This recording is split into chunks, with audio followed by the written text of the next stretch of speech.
I'm going to be honest with you. I'm not sure that I'm going to be able to podcast in these conditions. Oh, with my stomach full of this warm pizza. It's time to nap. It's just fucking nap time is what this is. shout out to Matt B for sending us, what was the brand? Buddies? Buddies Deep Dish. How much cheese was there, Farrell? Lots. Edge to edge. Edge to edge. Edge to edge. So we all four just ate. Well, I know I ate more than I wanted to because someone forced it upon me, but yeah, I will survive. Somebody would have eaten that. Someone would have eaten it. That was I feel like there's a brick in my stomach right now. Really? Mm-hmm. I feel great. Yeah, I was Are going to your say, arms I heavy? could eat Knees double weak? what I just ate. Palms are sweaty. Yeah, buddies, mom's buddies. Mom's buddies in the oven getting ready. Hey, yo! Don't have to eat mom's spaghetti. This is crazy. Yeah, it's funny because it's true and also simultaneously some moms have sad. buddies, some moms don't. Yep. Yeah. I think my mom was popular. Yeah. What a gal.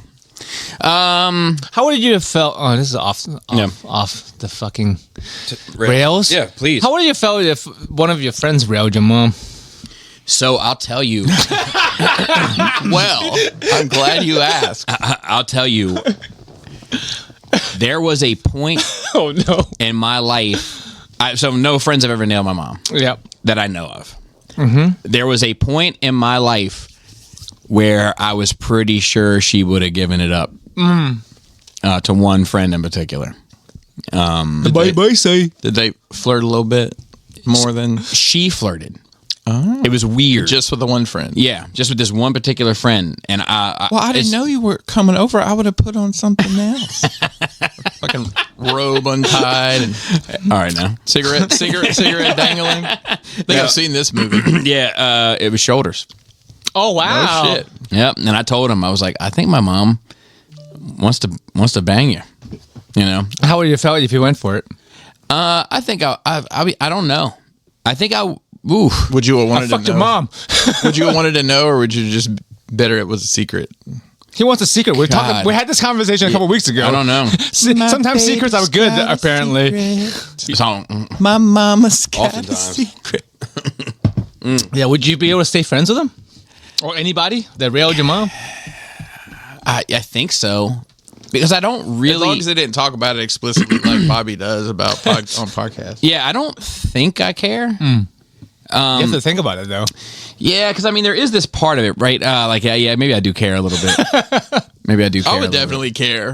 bit. Yeah, you have a different relationship with your mom. Yeah, and my parents have been married for 55 years, so yeah. Yeah. I don't know. I think that I don't know. I almost wanted him to like commit to her.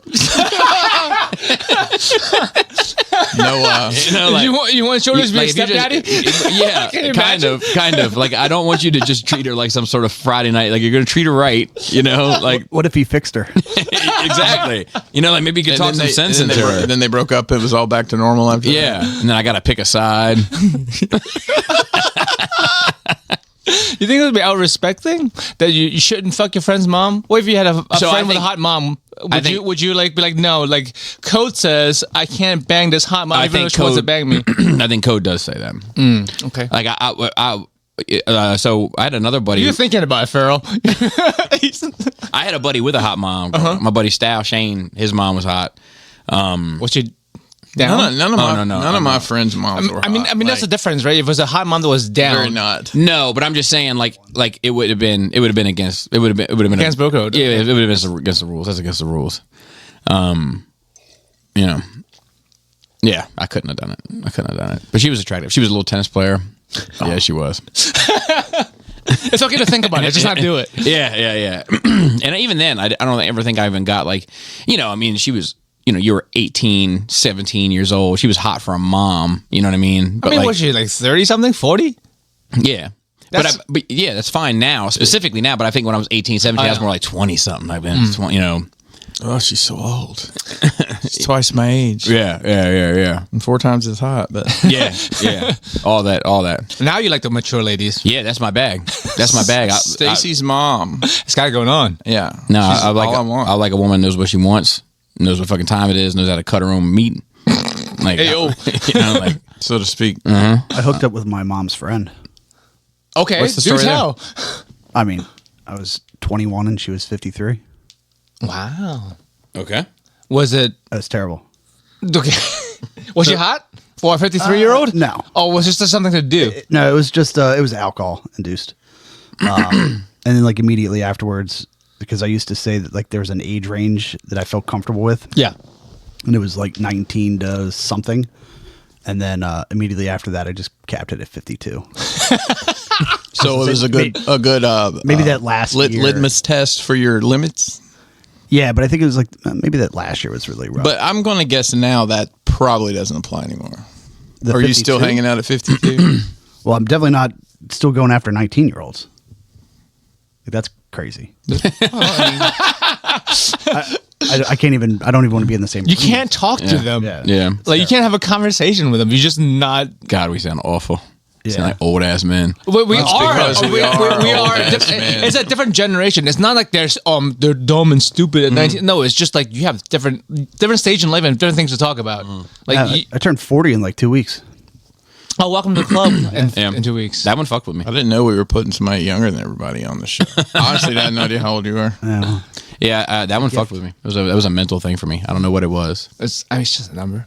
Is No, it? you know. Yeah. Is it a thing not? I hear you, Aaliyah. Is it a code not to bang your parents' friends too? No, I don't think so. No. All bets are off. That would imply that like my mom was my bro. Like there's a Well- bro code there. Yeah, Like, and I think it's. And also I think fuck it- that bitch. Yeah, there's. But that, just imagine Post you guys before have kids. If your moms. kids bang one of your friends, how would you feel? So that's different. Oh, well, your kids are too young. No, my kids don't bang people. My kids get banged because they're girls. Oh, so it's a sex thing. Okay. I hate to say it, but there's a double standard to that shit.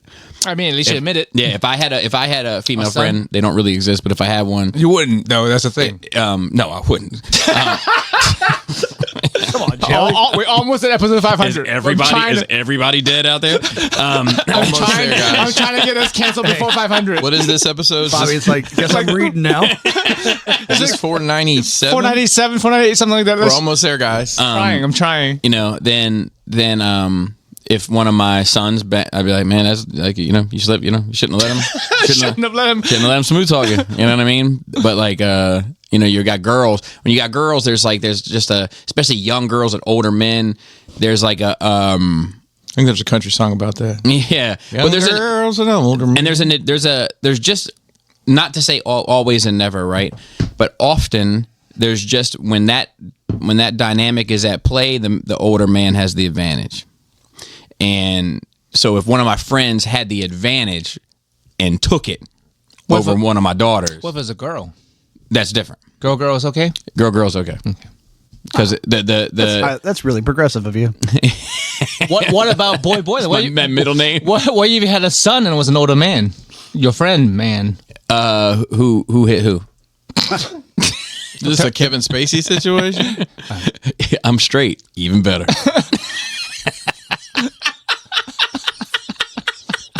There's no quid pro quo Go ahead, Kev. in the mopping world.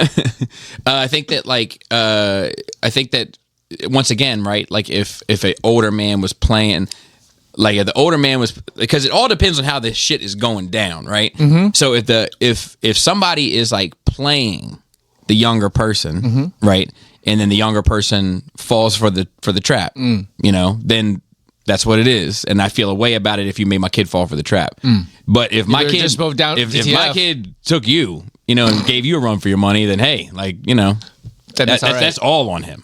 You So know, it's a power dynamic thing. there is, you know, and like, and I know it's probably a Tyrannosaurus way of thinking, but like Tyrannosaurus.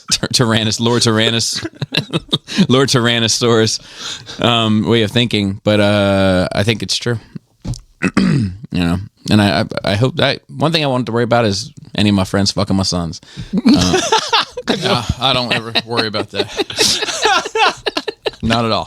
So, you know, now that we got that out of the way, You're welcome. Yeah. So, but we did enjoy this pizza. It was Oh, great. it was great. Delicious. It was Shout out to fucking Matt great. Beam. That was very. We'll actually enjoy it again sometime because there's no way we could. Well, we could have. within the time constraints we couldn't have eaten. I don't know if we could have. I think Joey thinks Joey may have been able to do a number. Oh yeah, I I don't could have. thi- Whatever Joe and I ate probably just now could've could have. finished- Yeah, we could have finished it. I We could think. have each eaten 2 of those ourselves. Yeah, probably. Yeah. I think I was done. Yeah, I was definitely done. Oh, look at you showing off. You're restrained. No, it's not restraint. It's full.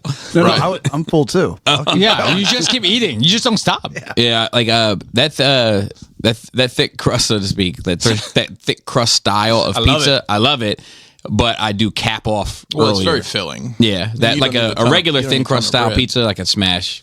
You know, we can keep going and going and going, but a fucking. I mean, you watch 7. You can eat a lot before you die of explosion. yeah, well, I'm not worried about death. I'm just worried about feeling like death. True. You know. But yeah, shout out to Matt. That was thoughtful and probably expensive. We were talking about that too. You said it was awful? That was awfully nice Awfully nice. Okay. and probably expensive. Yeah, that's the second. Yeah, second time. And that other one was good too. And what's interesting about these, I don't need to do a fucking deep dive on the shit, but like, Deep dive on the deep dish. It doesn't taste like frozen pizza. No, it doesn't. That's what bugs me out about it. It's like it's not delivery. It's DiGiorno. Maybe there's the whole like not preheating the oven thing. I don't know, but like, But it's like maybe that's how you make a frozen pizza not taste Like I don't that think slow so. I really- rising heat. slow. but it's just bizarre to me. Like, because you get like any frozen pizza always tastes the same. You know, They got that little bit cardboardy. Like, Yeah, there's texture very- to there's it. very- I eat variation. frozen pizza on pretty regularly. Yeah, we cook them for lunch sometimes or whatever. yeah, I'm not saying they're bad. Right. I'm just saying they taste similar. They're specific. Sure. You know, you have a DiGiorno. You have change a, the toppings though, Bobby. right. The flavor profiles just explode. But if you have a DiGiorno or you have a Red Baron, Right. they taste pretty Sure. similar. Yeah, in the but same these ballpark. do not taste No, at they all. don't. like No, frozen pizza. and it probably has some level of preservatives to do, that Love are it. in Science. Well, I'm saying they put those in those, DiGiorno, the grocery store pizzas, whereas I would think it wouldn't have nearly the preservatives. Yeah, because- lower shelf life. Yeah, exactly. Shelf life. It's a good way to put it.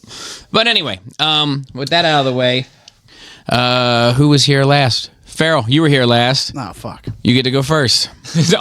Wait, didn't we change that last? I'm so Hey, confused. go, Or go did with I it. change Go, it? go with It's- it. We'll just Change go it. with it. We'll just It's go fine. with it. It's fine. Go with the flow. Whatever Bobby's feeling. Yeah, That's it.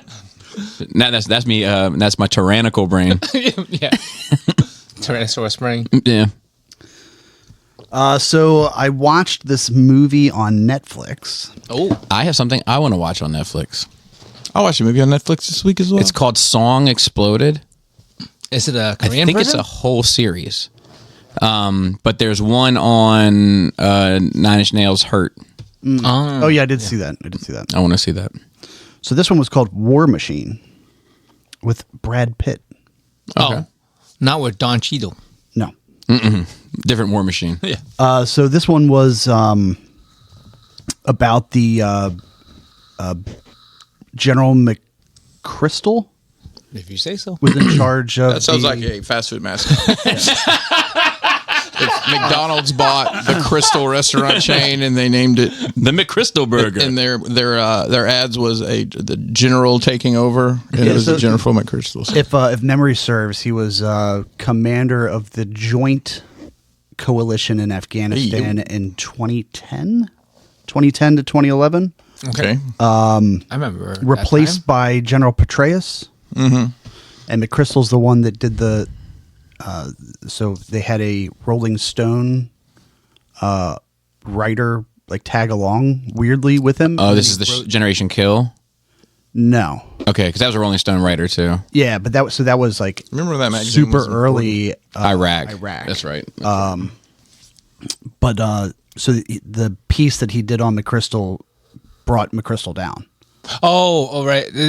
because he was talking bad about Obama and Biden. Did he get killed? The writer? No. Okay. Oh, I don't know if the writer died or not. I don't think so. Sometimes but, they do. but yeah, because they're like talking shit about Biden and Obama behind his back with like the reporter in the room, and he wrote like these guys are like talking shit about them and all this other stuff. So it got him fired. It was a decent movie. It was kind of like semi-historical. I think they changed the names of people so it wasn't a direct thing. It was funny at times. It was supposed to be somewhat funny.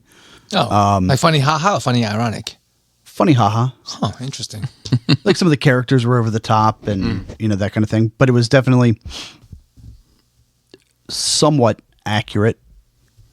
Right? Based on a true story. Based on loosely, but kind of. It sounds more based on a true story than somebody's other based on true stories. So I mean, Brad Pitt, dreamy. Still, as always. Doesn't stop. Played the character pretty well. Good acting. He's a good actor. As always. So is Don Cheadle. So there was like this interesting scene between, I think it was the SecDef and the McChrystal. SecDef and McChrystal, yes. No, it's between the SecDef and the McMahon, which is supposed to be McChrystal, where they're talking about like he comes in, he's trying to win the war, and they're like, "You're not supposed to do that. No, we just need you to move the needle a little bit to show that we did something. We don't actually want you to win. There's no real winning in this." So, like, interesting. I thought it was an interesting way to depict that. But there's definitely a lot of reading in between the lines of the people who wrote the movie. So it's not that's some kind of bias. Some people are going to watch it Yeah. and think it's 100% true, but it's just an interpretation of that time. Right. I must be conflating two stories because I remember there was something that's similar, and then the reporter, quote unquote, suicided, but people were saying he got suicided in a car wreck with the Adderall in his system or whatever. Oh, and I mean that could be. I don't it might remember be the which same one. story. But to be fair, there's a lot of those like hit pieces or exposés that have come out, about different people. I mean, Petraeus got caught fucking a reporter, I think. Sounds about right. Sounds about normal. And then they think he gave her information that he wasn't supposed to. I think that was Petraeus. I can't remember. So how cliche in like real a decent life. movie, like a 7 out of 10. See, Nice. Right? C Well, or hang on. B? Was it this a doc? C. This was a Mockumentary. a docudrama maybe based on true events movie. Loosely based on true. Loosely. So they changed the names and, it was worth watching if you've got, 2 hours to kill. I don't know. It's still annoying to me to see all the uniform mistakes. I've heard that they have to be. Don't they have military consultants or whatever the fuck? Yeah, but I've heard that they have to have some mistakes or else there's like some fraud or whatever. Yeah, there's some weird thing that goes with it. I hope that's true because if not, then there's like a lot of obvious bullshit that I'm like anybody that served like 3 days would be able to be like, you don't fucking wear your uniform like that. Like, don't be a doof. Ending wasn't great, but political at the end. I mean, I would assume it would be. But like I didn't think. I thought that like the hinting at it was enough just to get people to think about it, and you didn't have to like then club them over the head with like, hey, by the way, we're saying this was. No, you need a trans pope at the end. Right. Message. A trans pope. Yeah, from the Covenant. Yeah, the Covenant. The Covenant. Oh, that I thought you were. And I think it may have been a hermaphrodite. I don't know what the message was there. It's called a callback. A 3 episodes ago callback. It may have been a hermaphrodite. Fair. Yeah. So the work email debacle continues. So it's, even though I know that it's true, it's weird experiencing it. Like how much of your life is kind of connected to something like that, right? Where it's like, I lost my email, so I can't talk to customers. Yep. And I have to, go back and try to find phone numbers that I might not have saved because I'm just being used to emailing them. Exactly. And then down the line of like, I try to log into ShipStation that I use to Ship stuff, right? ship stuff. And What else can you do on that website? you can do stations. Like where they teach children in different, like do your math station. No, stations of the cross. And the last, Stations across. the last one is the spectacles. trans pope. Spectacles, That's testicles, a wallet, and callback to watch. Joey's callback.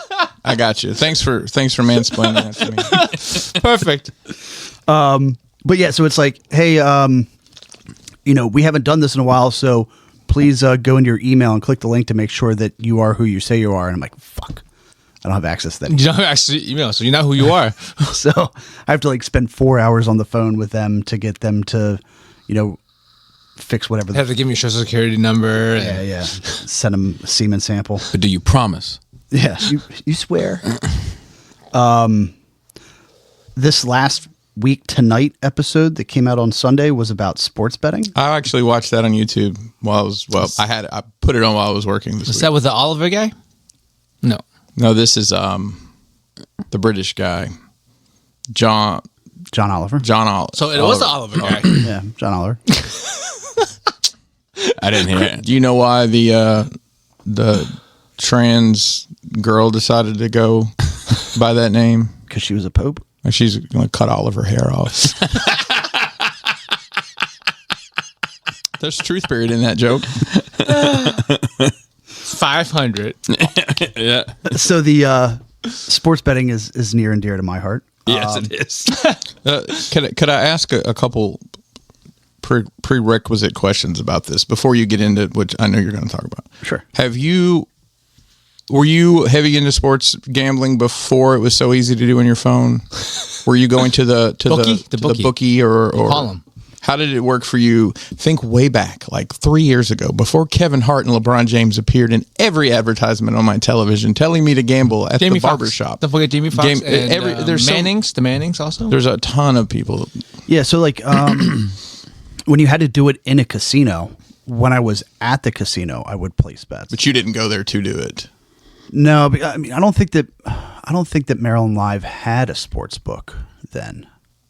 I can't remember. Okay, I couldn't tell you. I mean, like, so when you could go bet on the horses, right? That place is a sad, sad place. It is. The one across from Arena Mills? Yes. Attached to it on the watch your mouth, Bobby. I'm not saying that great times can't be had there. Platinum member there. I'm not saying that great times can't happen there. Hell of a steakhouse there. But walking in there and just looking at the people. Oh, yeah. That's just casinos in general, I feel like. Yeah, maybe. Even in Vegas. You're going at the wrong time. At 3 a.m., completely different crowd. Yeah. It is true that well, I mean, and I'll get into that in this. So, yeah, like when I went to casinos that had sports books, I would place wagers. But it's definitely easier now that it's on your phone. Mm-hmm. Right? Absolutely. And I think that's a lot of what that, Yeah, so so my notes were like it's definitely wrong to take advantage of problem gamblers. The metrics that they have, the fact that they show a couple of people in this episode that talk about how they'd be losing thousands and thousands of dollars and easily they get push notifications or an email saying, "Hey, come on back," and they'd say like, "Oh, I'm broke," and there was one instance where like I don't know if they were their handler or whatever. They actually assign like a concierge to you once you start gambling so much, losing so much. Yeah, I mean, money. I had a concierge at a Atlantic City property one year. But yeah, so like hey, here's $250 to get you back up on the horse, right? So it's like that person said like, "Hey, I'm done. I've lost too much money," and they're like, "Hey, come on back." Yeah. It's predatory for sure. Yeah, so like that's definitely wrong. But if you're following any of especially the Maryland state stuff where they're talking about regulating it, they're not actually talking about regulating it. They're talking about taxing it more, which is only going to force. That checks out for Maryland. Well, Maryland needs it to check out, right? But that's going to force the book to lean more heavily on the problem gamblers. Agreed. Are they just going to go away and stop making money? No, they're gonna make it worse for everybody just so that they can pay a bigger share of taxes to the. So like, I don't know what's the right answer there because like for sure people should have personal responsibility and accountability, but also like humans are very much like computers depending on what level your processing power is. You can easily be programmed and or conned into things. Sure. And I don't know if like we somewhat need to protect those people at some level. And then at what point is it discriminatory? And then it gets really weird. No, you're too dumb to come in here. And then, you know what I mean? Like as just a statement piece is wild to say. I mean, we have pyramid schemes going on right now still. Yeah. Like there are people who are not equipped to to handle. I don't. I'm not everywhere. disagreeing with you. I just don't know what the answer is. But I'm just saying it's funny to consider that a store could say, no, sorry, you're too dumb to come in this store. Yeah, and like, so there was some commentary both on the show and then stuff that I've read outside of it. They're like, we should make sure that people are financially capable, like are okay. And then it's like, well, now you have to give over your personal finances. It's okay. but still, Elon already has all that. Oh, yeah. He'll just Right. share it with DraftKings and it'll all be good. It doesn't end there though, right? Because we have people fucking trying to sell action figures on dirty mattresses to buy more action figures. It's the same fucking thing. It is. Yeah. It is. Do you know what do you know what the difference is between Elon and a lemur? What's that? Elon made the electric car, and a lemur made a gas car. I fucked it up. Hey, cut that out. Go back. We'll give you that is a good joke. It was just horribly executed. It was my first time. That's okay. We'll forgive you. So, yeah, I don't know what the right answer is there. Like for me, I mean, you can't. I mean, well, you can cap people's spending, yeah, right? but that's not really fair either because, like, if that's what I choose to do with my money, yeah, right. That's what I'm saying. I don't have the right answer because like Right. people can choose to like lose their There's house. people right. So, like, if you were going to the bar every day and spending $150 a day, should we cap how much you're allowed to spend at right. a bar? Yeah, it shouldn't. You know, like if No. if that's what you want to do, that's what you want to do, and I mean, I guess that's the true cost of freedom. Freedom, exactly. Yeah, because otherwise we live in a police state. Right. Yeah. Because they're going to know. Well, like, sorry, personally- Joey, you've been here 7 days in a row. That's your cap. Right. Go to another bar and get hammered. Yeah, right. yeah. I wish, in hindsight, I wish there was times where a strip club had said, "You're too dumb to come in here." Yeah, that'd be nice. I'd have been like, I'd have been mad at the moment. That would have been good advice in the long term. I can But agree. also, like, Made it's some not really just bad decisions. And It's not just an intelligence thing, right? It's not like you're dumb. You can be extremely intelligent and just have no fucking common sense or no self control. But that's not as funny to say in a joke, is it? No, I'm saying how do you calculate for funny, that? isn't it? Ain't it? So like I watched another thing. It's a video of some guy that was playing blackjack in a casino. I think it was in Mississippi. It doesn't really matter where. tracks. And there was this woman at the table who told him that she had been playing for 23 hours straight. And he went to like the casino manager and was like, "What are you doing? Like, you're going to let her play for 20?" Like he said that she was like delirious, was like falling over, but not drinking, like lack of sleep. And he's like, you have to step in and like back her off for like, hey, you can come back in 6 hours. Just go. Give her a fucking room. You know what I mean? Like, do something. And so I mean, that's the part where I think that it might be the answer might lie is somewhere just in there where things become like obvious. Well, I mean, how many dealers would she have run through in that period of time? Oh, they switch every 20 minutes. Right. So people have in But the rotation pitbull have seen stays. her. Yeah, that's what I'm saying. How many So fucking the- rotations have they the eye done? in And the the sky dealers are like, stays. this bitch has been sitting here since fucking 9 a.m. yesterday. Right. Like, And it's like 8 now, the next fucking day. But she's Get still her giving a you buffet money. I know. get her a buffet comp. Yeah. Why I don't you mean, go take a chill. at a Or get her bar- a fucking room, you know? At a bar, the bartender can cut you off, right? Yeah, they and do they're that. and they're supposed to. Right. So Legally, they're supposed to. you need some of that. But common let's not sense say thing. that too loud because I haven't had my fill. But even in the show, they're talking about in the UK that there was a particular problem gambler Nuts and bolts. that had deposited something like 1,900 times in a year. Mm-hmm. So that's 5-6 times a day. So like that is like the sign that this person has been playing for 24 hours and probably needs like hey, take a chill for like 24 hours. The one that caught me off guard from that the most was, I think, like the top 5 sports for betting, or the top 3 or 4 are what you'd expect, but the fifth one or whatever is table tennis. Yeah, because it's on all the time. It's on all the time, and there'll be people. They said a guy placed a $35,000 wager on 2 random ass dudes playing they Asian? ping pong. No, they're German or Wow. something, playing ping pong in a fucking empty gym. It was like the 2 dudes and like a referee. Yeah. That's intense. And honestly, if that's probably their business model is, all right, learn how to play ping pong, come in here. It doesn't matter if you're great. You just need somebody to play against so people will put money on it. And then the weird thing is when you go like another layer deeper is when it's that small, and even when it's as big as the NBA and the NFL right now, there's even allegations that you can fix a game. Oh, absolutely. Yeah, for sure. Right, if there's two people playing with a referee and there's a $35,000 bet on the line, what's it to keep FanDuel or DraftKings from like sending a text message and being like, hey, can you go tell that guy like he should lose? Yeah. We'll give him money. And we'll give him $5,000. Yeah. Like he's a professional ping pong player playing to zero people. Like, I mean, we've had NBA like scandals in the past. Yeah, there's referees. Fucking Major Leagues. Major Leagues was fixed by a mob guy. Like, yeah. So, like the last thing in here, I think Rothstein was his name. Oh, I really do. The last thing I have in here is about the NCAA tournament that's starting today. I figured you would have a 7-screen monitor set up going. I don't bet on college basketball. Actually, you don't even do March Madness. I love watching it. You don't bet. I don't bet on it. So according to the because they're not professional. There's a lot more variables in the upsets and stuff. So they're not professional. So putting money on it is, in my mind, I just say like, they're more likely to have a bad day.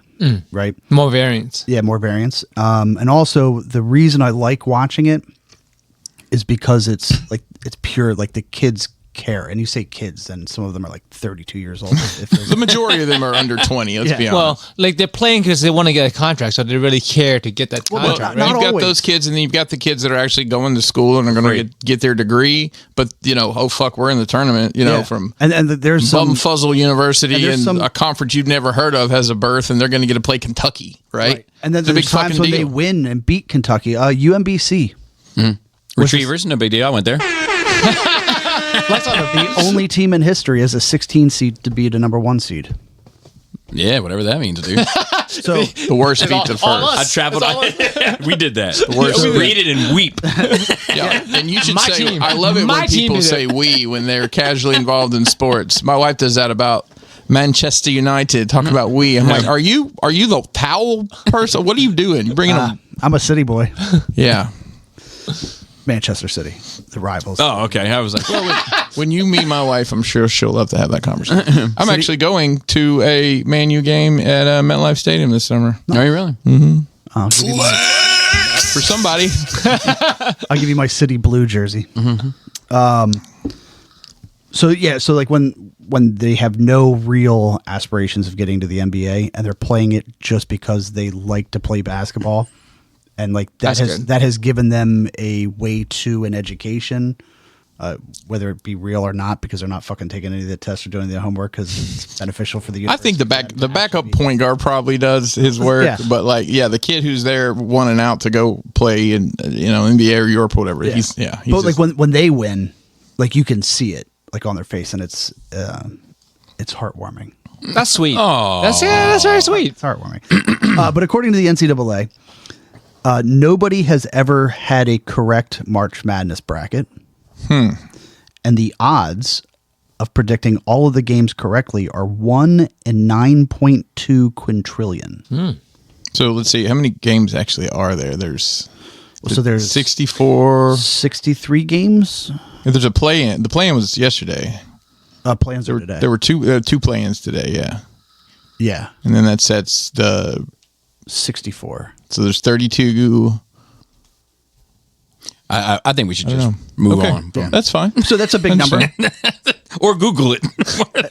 That's a big number. Trying to do math here. 1 in 9.2 quintillion. Yeah. So it probably won't ever happen. Yeah. It's basically zero. Well, I'm sure plenty of people have done like the Sweet 16, Final Four and stuff.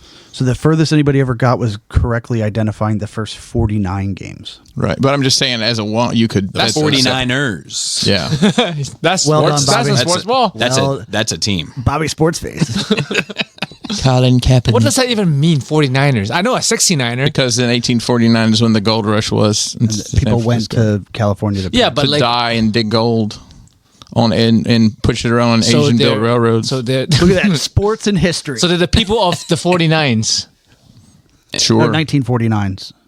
1849. Let's not get into the ridiculousness of I mean, some of it makes teams. sense. Tigers and Bengals and Right. Yeah, the that makes more Tigers. sense. The A bunch of Tigers. tigers in Eagles? uniforms playing Yeah. a sport. Well, talk about the I mean, university. you can draw that. I'm You can't. much more interested in Yes, that. you can draw that. You can't draw a 49 playing football. No, it's people from 1849.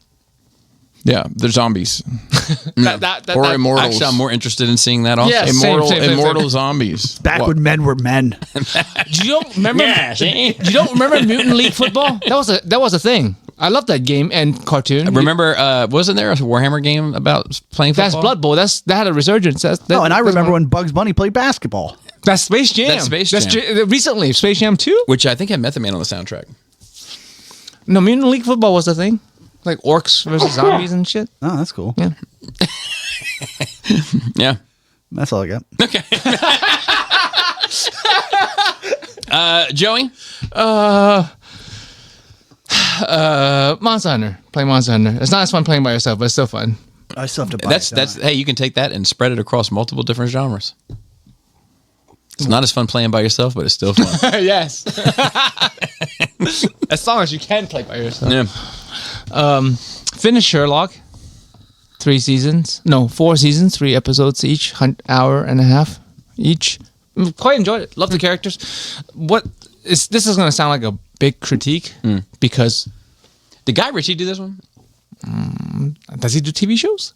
Oh no, he did the one. He did the movie with Yeah, I know he did. I knew he did some Iron Man. Sherlock shit. No, this With is- Iron Man? Yeah. Yeah, I like that one too. There was 2 of those Yes, with Jude Law. I think he did both. They're both good. But I do not like. There's 2 main overarching villains. It's like episodic, and they solve cases. But there's 2 main overarching villains. Okay, The first of which is, of course, Moriarty, because of Sherlock. he's like the big bad. Yeah, of Sherlock. Usually he comes in the end, but this one he came in the middle, so to speak. yeah. Some guys have that problem. Well, if you come in the middle and then come again at the end, it's all right. I'm more of a come in the middle kind of guy. Just don't come in the beginning. No, I'm not a come in the beginning kind of Yeah. guy. I was at one point in my life, my younger years. I was never that guy. Well, not too much in the beginning, but Some before it even It even starts. starts. Some at the during the trailers. yeah, not prematurely. This episode but brought kind to of, you by hymns. but definitely at a point where I'm sure it was a little short for some. Yeah. And I'm not going to spoil it for anyone who hasn't seen it for a 10-year-old show that they might watch, but there's another big bad at the very end. Uh-huh. And they both bored me. I found them both boring. Like, I think they're written to be interesting, but to me, they were very boring. And that sounds like a big critique, right? Because they're the big bads, but to me, they were kind of minor. They played minor roles. Yeah, And I find most Marvel villains in the movies to be boring. Yeah, well, Not all. They're fighting themselves. Yeah, Mostly. and I find most of them to be boring. You know, like I could go through them. I wish I was looking at a better picture. So I find Red Skull boring in the movies. I don't necessarily find him boring in the books. Was he? I mean, I didn't understand. Like, he was. Dormammu was boring in the movie. Yeah, I mean, Raisin Man, California Raisin Man, Yes, California Raisin Man. Red Hulk. I haven't seen it. Haven't seen it yet. Haven't seen it yet. The other guy, what Monstructor? No, that's not it. MODOK. MODOK is interesting. Yeah, he was actually one of the more. No, the other guy, the not Hulk, not Red. Oh Hulk. yeah, Abomination. Yeah, that guy. Yep, he was boring. Yeah. The guy that Not anti-Cap though, Bucky. no, Which is just a good guy. Well, not their. But yeah, I know. But when they become good guys, then they're usually pretty interesting. Every now and then, like I think Killmonger's an interesting villain. Even though he's fighting himself, yeah. Yeah. Ironmonger. Trash. I think that actually the second one, this Whiplash, Who's also fighting himself. he has potential. I liked him. My bird. He had potential That's to my be more interesting, interesting. than he actually was. Yeah. But Okay, yeah. sorry. So no. So yeah, I highly recommend the series if you'd like a little bit of action, but comedy, murder mystery, character driven, good drama. Okay. And Benedict fucking Cumberbatch, whatever. It's always good and stuff. Good actor. Good actor. And so was Bilbo. who's also in Marvel somewhere, but he's just a regular dude. He's he's one of the agents of Shield. Probably at some point. And he wears a suit all the time. I don't know. Just like Coulson, I think you can buy his figure for $4.99 at Ollie's right now. Good and cheap. Hot and ready. You can just buy. What if Little Caesars and Ollie's went into business together? That's the match made in heaven. Why wouldn't they have a Little Caesars inside of an Ollie? Good and cheap and hot and ready. Subway and a Target, right? Now, there's a question. Do you say good and cheap and hot and ready? Or do you say good, cheap, hot, and ready? You're taking over. You're in charge of branding. I would do good and cheap, comma, hot and ready. Good. You're two lines. Good and cheap, hot. So it would be Ollie's good. Well, it's good stuff cheap, actually. Good stuff cheap. And then it would be hot and ready with the Little Caesars. And then you'd have the Nero, that's the pizza guy. And then the Ollie's character, who they put in some very awkward positions in their advertising. Probably both in togas, just because the Ollie guy would be like, fuck it, I'm down. Hot and good, cheap and ready. Well, maybe the toga was on sale. Right? Hot and good, cheap and ready. Totally unrelated, but hot and good, cheap and ready. Of consequence. That's how I would go. Ollie's is expanding because Big Lots is going out of business and they're taking over like 40 or 50 of their locations across the country. Flex on Ollie. So they'll be Wakanda forever will be everywhere now. It really will be forever. It is forever. Nobody wants a Shuri arm spike. Well, plastic doesn't degrade either. Debatable. In quadrillion years. It definitely changes. Well, we won't be around. I mean, that's a given. The royal we. The royal we? You think about in 5,000 years, people that are... Sun will be gone then. Somebody will excavate this place and think, what the hell are all these little statues? Yeah. Imagine, I think these have clothes on them. Why is this man buried with all these? And which one is JD Vance? I'm waiting on the head sculpt. I can't think off the top of my head what he actually looks like. It's become that. He's got how many head sculpts? So how many head sculpts am I painting? Does everybody want one? The Vance figure? Keep a bobblehead. Keep digging for bones because they had turtles that were huge. They find these. Like, what in the world? They're wearing masks. I mean, like we dig up random shit from the past and we think is important. It could be that. Didn't they find some fucking graffiti from back in the day? It was just no, it's from like 12 years ago. They did recently unearth a Banksy something from that appears to be some sort of marionette that like they have like moving eye. They're really creepy, moving eyes and mouths, and like these little stone figures. I don't like it. I don't like it already. Fair enough. Give me the creeps. Maybe I should make marionettes of us and put on a show. Every time I think marionette, I always think about it's in my blood. Megadeth Symphony of Destruction. Dance like marionettes, swing to the symphony. Yeah. Take a mortal man. It's only because we assume we're gonna have continuous like data storage and history. But if something does happen and it doesn't fucking wipe us out and there's a resurgence of human and they dig this shit up, they're gonna be really confused and or just making up meanings. That's actually to things. the only reason I'm in it for. Bobby's gonna be buried with 7 terabytes of music. This guy must be a royalty of some sorts with all this burial. Bobby, what if you took like 10 episodes of Nerd Rage, put it into AI, and then said, record an episode. That would be amazing. The technology's out there. I want to know what it says. I would be down for that. Just to see what it all could be. All right, listeners, somebody is messing with this stuff today. Somebody holler at us. Yeah, let somebody hit get us with up me. at employee. Oh, sorry, wrong. It's the That's a Freudian slip. You're not our employee. it's the wrong pads. I mean, I did get a screamer for the coffees this last negotiation, guys. No spoons though. No spoons. Bring your own spoon. BYOS. Let's throw that shit right, yo. Yeah, here we go. We're not gonna talk about that on here. That's so fucking strange. You can email us at nerdrageradiomail@gmail.com. Yeah, if it was good, I would put it out for 1 week, like just to see if anybody caught it. And you could probably feed in like, hey, here's some topics. Oh, and then we can start taking breaks. Is that what you're saying? Is that once a year we're just throwing an AI episode here and there? This wouldn't be. We just stop. Well, hang on. Then we take the podcast audio and feed it into a different AI and with images of us, and you could finally where we could finally do video because Bobby could wear his mask. Yeah, because like we don't have like guests or nothing. It's just 3 or 4 of us. So like the variance isn't too high of our personalities. We just need Farrell to get 10 episodes in so we can.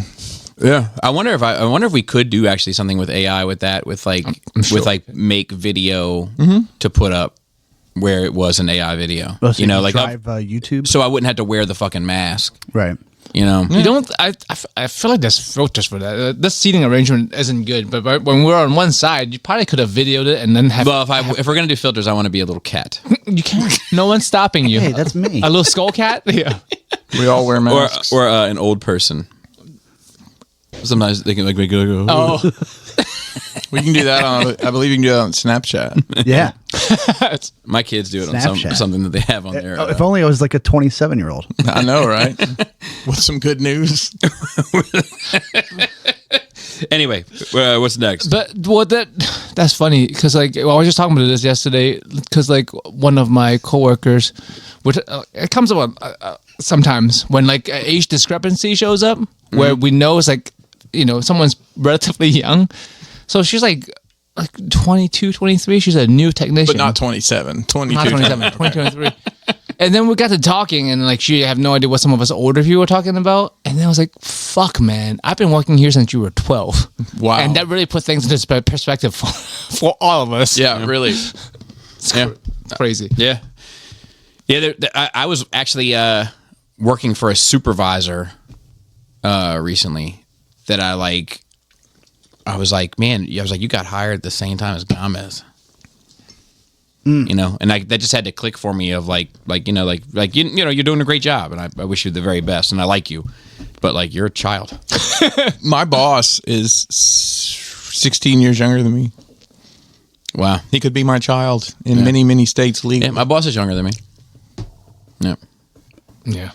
My boss, my old boss, my boss man. I could have boss been my man. old The boss, boss man. child. So it's tomato, I guess. But also, like it also brings to my attention that the culture. I know that it is a thing, but I haven't heard it spoken out loud. Where like job culture is completely different. When she was like, "You stayed at the same job for 10 years," Yeah, and I was thinking, unheard of now. and I was like, "Oh yeah, that's not normal." Companies also don't- nor not this is seen as a good thing anymore. Not necessarily a bad thing, but companies don't do much to retain. Like, I mean, my buddy that worked with me in my last job, he quit the company we work for now for 6 months and came back and got a $20,000 raise. yeah, I mean, it just means that he should have had that money in the first place. That's exactly what they that fucked them. But exactly so yeah, like I don't, because it used to matter on your resume, right? I guess it does. It shouldn't and doesn't matter anymore because people who are going to be reviewing these resumes are younger. They're not my fucking age or older. So like, it doesn't matter if your fucking resume is riddled with jobs. Probably as long as you don't have a huge gap in there, so to speak, you're fine. And if you do, just say that I signed an NDA and I can't talk about what I was. Right. I'm serious. That's That's what they say. I mean, I hate my resumes out on the internet because I sure would have been the purchasing vice president for all these companies that don't exist anymore, and no one could prove me wrong. The other one was what was the one before Circuit City that went out of business? Wow, that was a long time ago. The Best Buy. Well, it was Circuit City. Service merchandise, Montgomery Ward. No, it's electronics. I don't remember anything before Circuit City. Was the big one. That's people of for. They still steel-shaped buildings. Yeah. Now. So Circuit City and Radio Shack. Radio Shack. When both of those closed. Did Radio Shack close? Shit, I didn't even know. Yeah, all their retail locations. They still They still sell some stuff online. Yeah. But when those two places shuttered most of their business or all of it, there was an uptick in people that had management jobs for those companies because there was nobody there to verify it. Wow. Yeah. So all of a sudden, I was the general manager at Circuit City for 7 years, and I worked for 3 companies in my resume that don't exist anymore. I mean, you could have just for different reasons. Yeah, and you could just put those on your resume, and no one could check anyway. Yeah. Whether you it's on my resume. I just don't have, I have truth. I've been in the same place for 18 years. Yeah. You can just be honest and be like, I was working on me. On your resume. Working on me. I don't know that floats. No. Now it might. Yeah, maybe now. But I'd be like, what the fuck is wrong with you? But 15 years ago, nothing anymore. I'd probably go with the NDA thing. Nothing anymore. anymore. I'm not saying that. It took you 3 this one's years. better than that. I'm just saying, like now, depending on who was reviewing it's very hard resume, to they'd be like, "Oh, I respect that." Namaste. Like, I'm sure it was a lot easier to forge prescriptions 10 years ago than it is now, right? Oh, yeah. They fixed that system. Damn it. Yeah. Mostly things that have to be electronically verified. You can't get Xanax at 7 different pharmacies anymore, can you? I depends on who you know. Yeah. Oh well. Okay. Oh, I gotta text you about something. Bill Burr. I've watched an episode of The Breakfast Club for the first time. Oh, did you? Yeah, with Bill Burr. I didn't watch it. With Bill Burr? I mean, I don't watch Bill every Burr Breakfast Club Baggins. episode, Bill Burr- but I didn't. I haven't watched it in some time. Oh, yeah. Actually, Man, I watched. There was one that I did watch. Jim Jones. That was a good one. But Jim Jones. not the guy that made people drink the Kool-Aid. Okay, I was gonna say, how did you get No, that? he's That long, guy. he's long gone. AI? There's a documentary on YouTube. He's that old man who raps. Yeah, I watched the Jim Jones episode recently. Yeah, no, I watched the Bill Burr episode. How was it? Oh, great. I he's- like him. In he's- general, I've always liked him. I've loved him. Yeah. But recently, he's been kind of getting a little soft for me. Oh, he talks about that. Oh, does he? Yeah. Okay. All right. You should listen, Bobby. Yeah, maybe. you should listen. It's a good thing. Okay. He's happier now. I know you hate that. Yeah, I hate that. But he's gonna tell you that you're wrong. People should be happy. Yeah, no, I'm happy. I actually like him even more now that he's like, I'm happy for him. Yeah. I'm sad for me. See, Bobby likes the first album where you rap about being broke. Well, like, And then he likes the second album where you rap about being upset about about how being rich has affected your life. And After fame. that, it's all trash. I think, well, so part of my nerd week, but like, I've been plunging myself into Nine Inch Nails probably too much recently, and I'm looking forward to being done with it soon. For my, Are you in a dark place, Bobby? So I think there's just too much about that music that was so important to my life and mirrored my life in odd ways. That plunging myself into it the way I have been can sometimes take a toll on me, and it's starting to take a toll. But I record Sunday. But I say all that to say this. Trent Reznor got clean after The Fragile. The Fragile is my favorite album of all time. Got clean, got his life together, then got jacked, cut his hair, and had a kid, wife, 5 kids. 5 At once? No, but very happy. They're called quintuplets, very, very happy. or the quints for But short. I don't want to hear any of his music anymore. Like any of the happy music. It just doesn't mean anything to me. It's just You don't want to hear it's him meaningless. complain about the battery on his electric lawnmower being dead on Exactly, Saturday morning exactly. and his weekend's ruined. I mean, I watched this. After that, it's probably because I was about to watch a special on Hulu, and so I watched that too, which I quite enjoyed. Was it good? Yeah, It means super. Did you Bill guys- Burr's special on Hulu? yeah. I have to Did you see? I don't remember whose podcast it was, but the rumor is him and Billy Corgan might be brothers or something. That was might be on, related. And Howie Mandel. Then he, Yeah. and that was awkward as No, fuck. but he's trying to not talk about it, so there's some truth to that. Yeah. Yeah, I don't know what. He's saying like there's more people involved in this than I should be talking about, and he doesn't talk about it. Yeah, so like there's got to be something going on there. I don't know. Billy Corgan's a strange bird too. He is. He owns a wrestling promotion that is awful. I don't want to. I'm not the biggest fan in general. But. That's fine. I mean, I'm not Of his a huge, music. Of his music. No, I'm not me either. I mean, I like. There's some fucking songs of his I like, but I couldn't tell you. He's my favorite. Oddly enough, though, he is a vampire. He's yeah. The riff holes celebrity skin. Yep. That's him. Like he wrote that riff for her. I think I've heard that before. Love yeah. it. Which I like. That's I one like of my Smashing favorite Pumpkins. things. They got an That's one of Asian my- guy in there. The whole enchilada. I love the This Is the Beginning of the End remix. The Watchmen ended up using it for like a trailer. It's great. Strong recommend, but I'm not a huge fan in general. But yeah, I mean, like he says a lot of shit that ends up having political shit even though he's not political, and it's just funny how much things he says just make sense. And I'm like, maybe he's just speaking my language. I relate to all the things he said. I'm like, why are not more people saying the same things or agreeing with things he's saying? But I think they are, because he was like trending on Twitter off the things he was saying. And, yeah. But he's trending right now. I love that one when he did about abortion. When he was like, it's like if I'm gonna bake a fucking cake, and I get all the ingredients and I put it in a fucking pan and I put it in the oven, and you take it and you just throw it on the fucking floor. And you say, well, it wasn't a cake yet. What was fucking gonna be? Yeah, but what if you put what if you put four eggs too many in it? Yeah, that's fair. Or what if the oven was on fire Right. and you had to pull the cake out in order to extinguish the fire so your house doesn't burn down? But what if the cake was going to be done before the house burns down immediately after? Then you wait till the cake is done?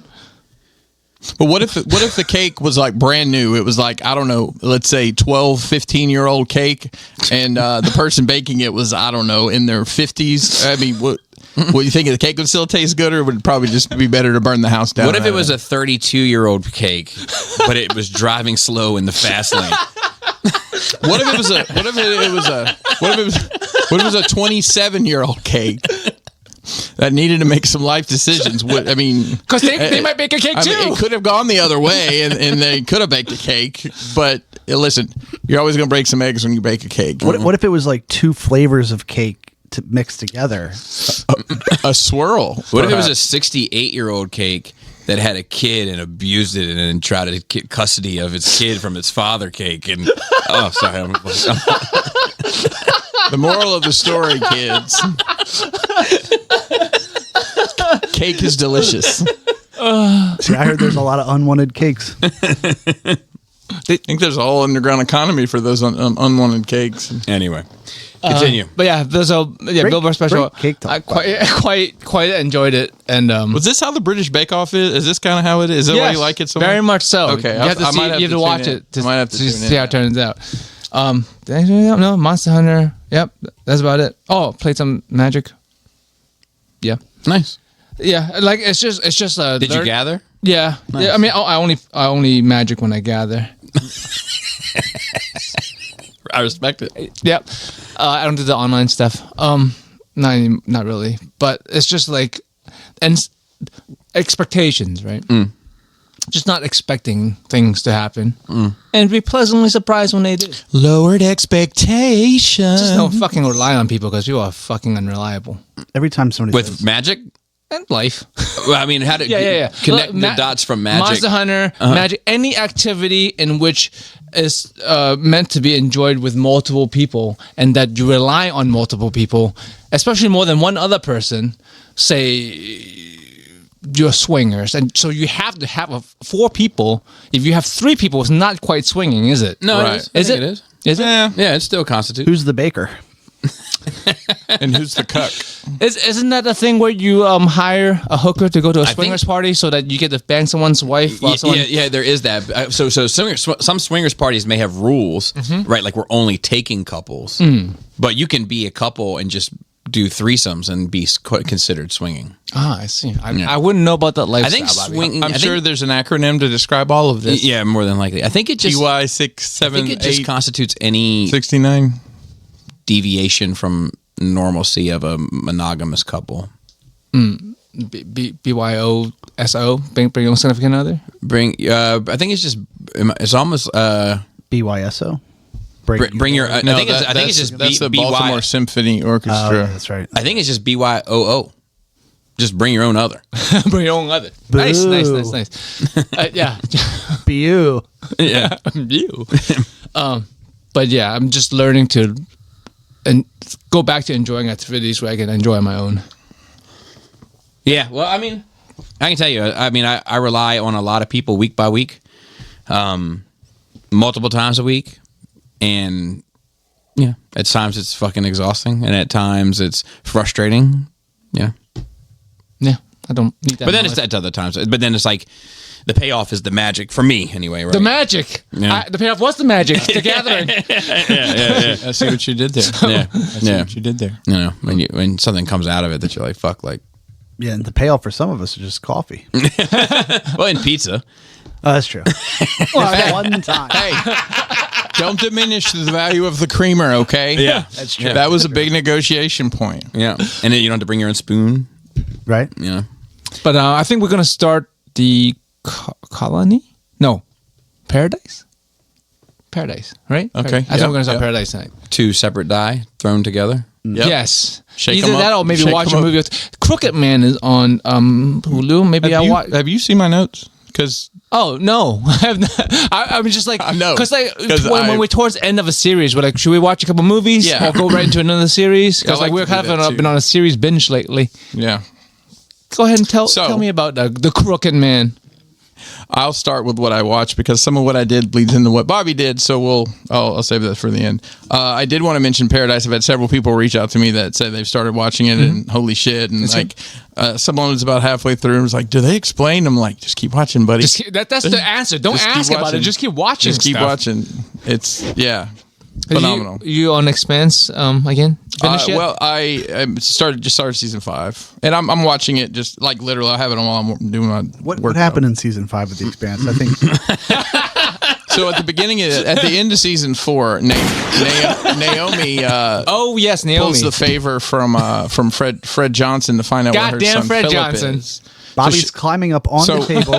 He's got Bobby- a piece of rope and he's hanging him. Naomi, who was at Tycho Station at the time, because the Rocinante, you see, their ship is Rosie. going through Rosie. heavy repairs. So she How far is charters. Tycho Station from Tashi Station? Well, the only thing I Is can that tell you about Galaxy that away, is I they believe? both have power converters. What about Takashi Station? It's about 609 miles away, 619 miles away. He's not doing so well right now, is he? Kilometers. I don't know. I think he's actually. Well, I don't know. He's been a Bobby, I'm not going to torture you with this anymore, but I do need you to say this word for me. Chetsamoka. Chetsamoka. There you go. That's all you need to know about that. You haven't started season. your second watch through yet? I'm surprised. It wasn't anything racist against some group I don't know exist, was it?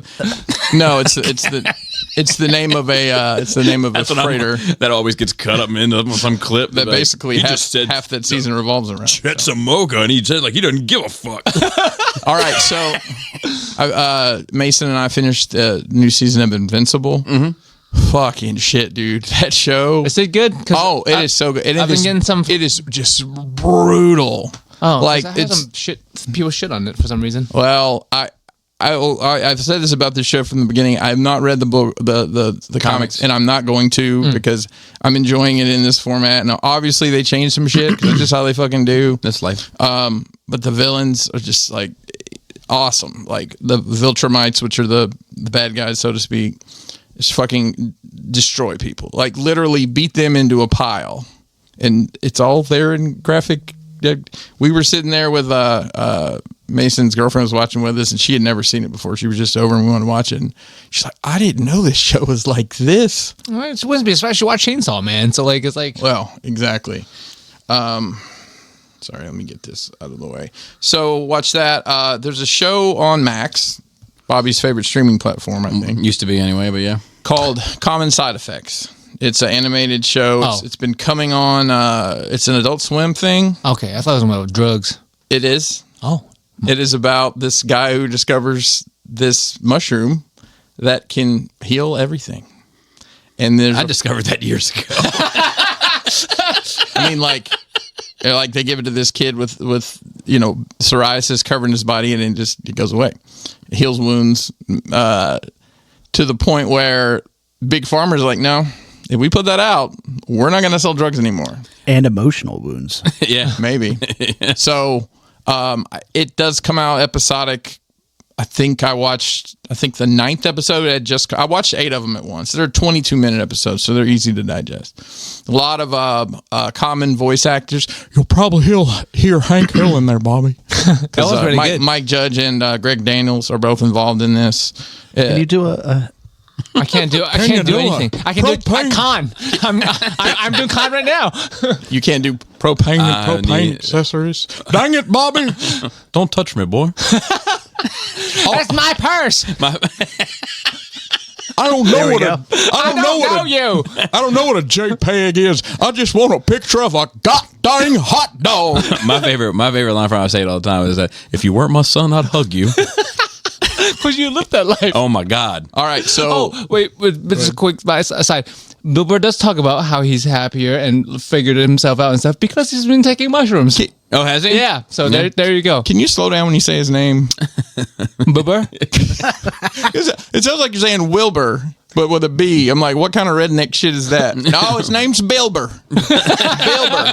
I'm doing Boomhauer. Yeah. Oh, I got you. Okay. So I watched Hellboy the Crooked Man, and I watched it on Disney Plus because I thought that was the strangest place I could find it. Yes. Hulu and Disney are basically the same app now. They are the same people. It was probably the most comic accurate movie that they've done for Hellboy. I mean, that couldn't be a good thing or a bad thing. Well, I've read this story years ago.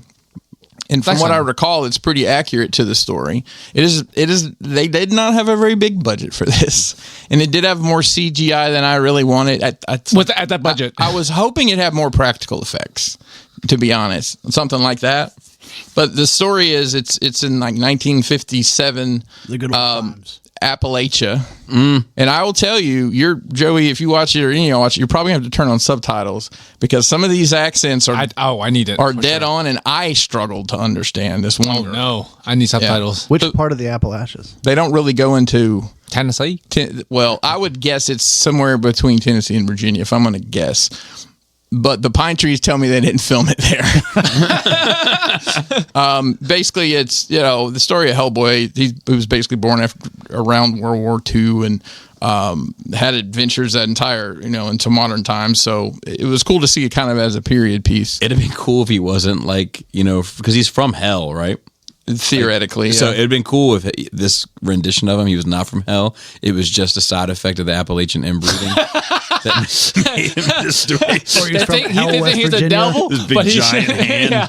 And he actually, he just horns, so he just paints himself red as a gig. Like, So I will say, if you're a Hellboy fan, it's worth a watch. But if you're not, I don't know that you find it. Maybe I'll enjoyable. skip it. It's. Yeah, I don't know. It's not a great movie. It's a good story. I enjoyed the story aspect of it, but it's shot bizarrely. I don't know. Sometimes I just wish maybe it was like, instead of that far back, maybe just like 27 years ago, like the late 90s would probably have been a good time for that movie. That's played out right now. Well, I don't know. I think anything that's about 27 years ago is a good spot. I mean, that time period. I was like 3 years out of high school, man. Fucking. what a time. It was what a time to be alive. I've got stories. I just thought of a crazy story involving third shift at a grocery store and a drunk girl in the back parking lot. Okay, I won't finish that one. The Piggly Wiggly? No, this was Alabama. It was in Alabama. Alabama! Did you see her at a family reunion? All six of them showed up. Which cousins? So, and I watched this movie on Netflix that I think they spent like $300 million on this. It's called The Electric State. It's got Chris Pratt. Is that the Guardians, Chris? Yes. And Millie Bobby Brown, 11 from Stranger Things. I haven't seen that Who is to the point where she plays an unconvincing high school student. No, she's too old now. She's way too old to be So in high she's school. playing like, I'm going to guess, a junior, senior in high school, right? So the setup of it, it's kind of close to home. Basically, there's a lot of... no, hang on. I'm getting that mixed up with something else. So Walt Disney, and this explains all this, created animatronics in the 1950s to the point where they were basically doing work, right? They were task bots, and we get to like the 80s and 90s, and they're everywhere. Well, there's a revolt against the robots, and then it's set in like 97 in the world where these robots have been here, and there's been the country's been torn apart, and there's like a private zone for the robots to live in, and it was fun. Bobby would have fucking hated this movie just because of the pacing and the quips. So a lot of the robots that And are I in it, hate to get in a zone, too. a lot of the robots are mask. Mr. Peanut is the leader of the revolt, and he's voiced by Woody Harrelson. And there's some I don't cool. hate that. Yeah, I was going to say that. There's this one little robot that like he has a bigger robot suit he can get in, and then that suit has another bigger robot. And so at the very end, we think he's dead. And I told Kelly, I'm like, he's gonna have another little one inside his head, and he did. But I mean, and you'll never guess what character Chris Pratt plays. What character? You know that character he plays in every other movie that's not the same Guardians. You know that character he plays in Actually, I feel Jurassic like Park. That's yeah, he plays that same character. It's not too far from the character he plays in Guardians. One funny thing is he's a smuggler, smuggling stuff out of the zone they're not supposed to be in. And they show his warehouse, and he has all this he's got all these action figures and like Nintendo action sets. He's like, when all this is over, this stuff's going to be worth a fortune. Oh, and Giancarlo Esposito is in it, of course. He's in everything now. Yeah, he is in everything. But yeah. It was good. Oh, and Stanley Tucci plays a bald-headed bad guy, just like he does every movie he's in now. So, anyways, it's apparently not doing anything near what they wanted it to do financially. So, yeah, that's what I watched. I did want to mention, so I've talked about this before. My youngest, Charlie, has Crohn's. He's 12 now. He just turned 12 this weekend. Yeah, happy birthday, Charlie. Happy birthday, Charlie. He is currently in the hospital again. Jesus Christ. This is a planned thing. Birthday? Huh? Right after the birthday? That was kind of the plan. So, deny, defend, depose, right? So, fighting with insurance to get him approved. Because the problem is these medicines aren't made for people his age, right? They're made for, 18 and up or whatever, right, Joe? You know this stuff. Yeah. Like, kids are not smaller people. That's why people think Charlie weighs 180 pounds. And it's, even if he's the size of an adult, the bodies are developed differently. They don't process things. People don't realize that, like, I'm not supposed to recommend things for kids under 4. They say, can't you just calculate it by weight? But it's like, no, their system does not work like a fucking regular human being. Yeah. So he's in the hospital right now. Bless her heart, my wife. I hope these kids realize, especially Charlie, how much their mother has done for them in their life when they're older. Because if she did not fight the way she fights for him and his treatment, that I don't know where we would be with it. Because she's constantly writing letters and sending emails and talking to people, and his doctor moved, the one that's so good.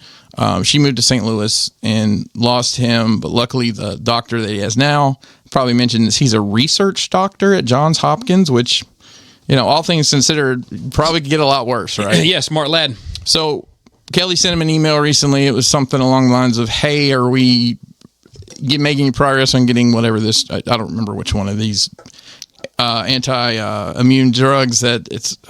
There's like 20 of them, and the ads are always, you can go on a boat now. Well, no, you can't. Anti-immune drugs. Don't take any of those. Yeah. Not autoimmune drugs. That's what I meant to say.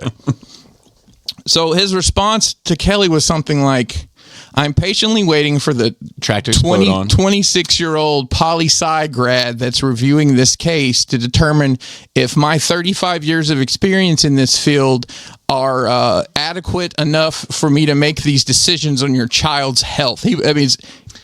Obviously he's just as frustrated with the system. It's literally every doctor I've talked to about this in any capacity is like, it's fucked. We're fucked all the way around. It's not even just specialty meds, regular fucking meds, fucking tramadol, fucking like muscle relaxant.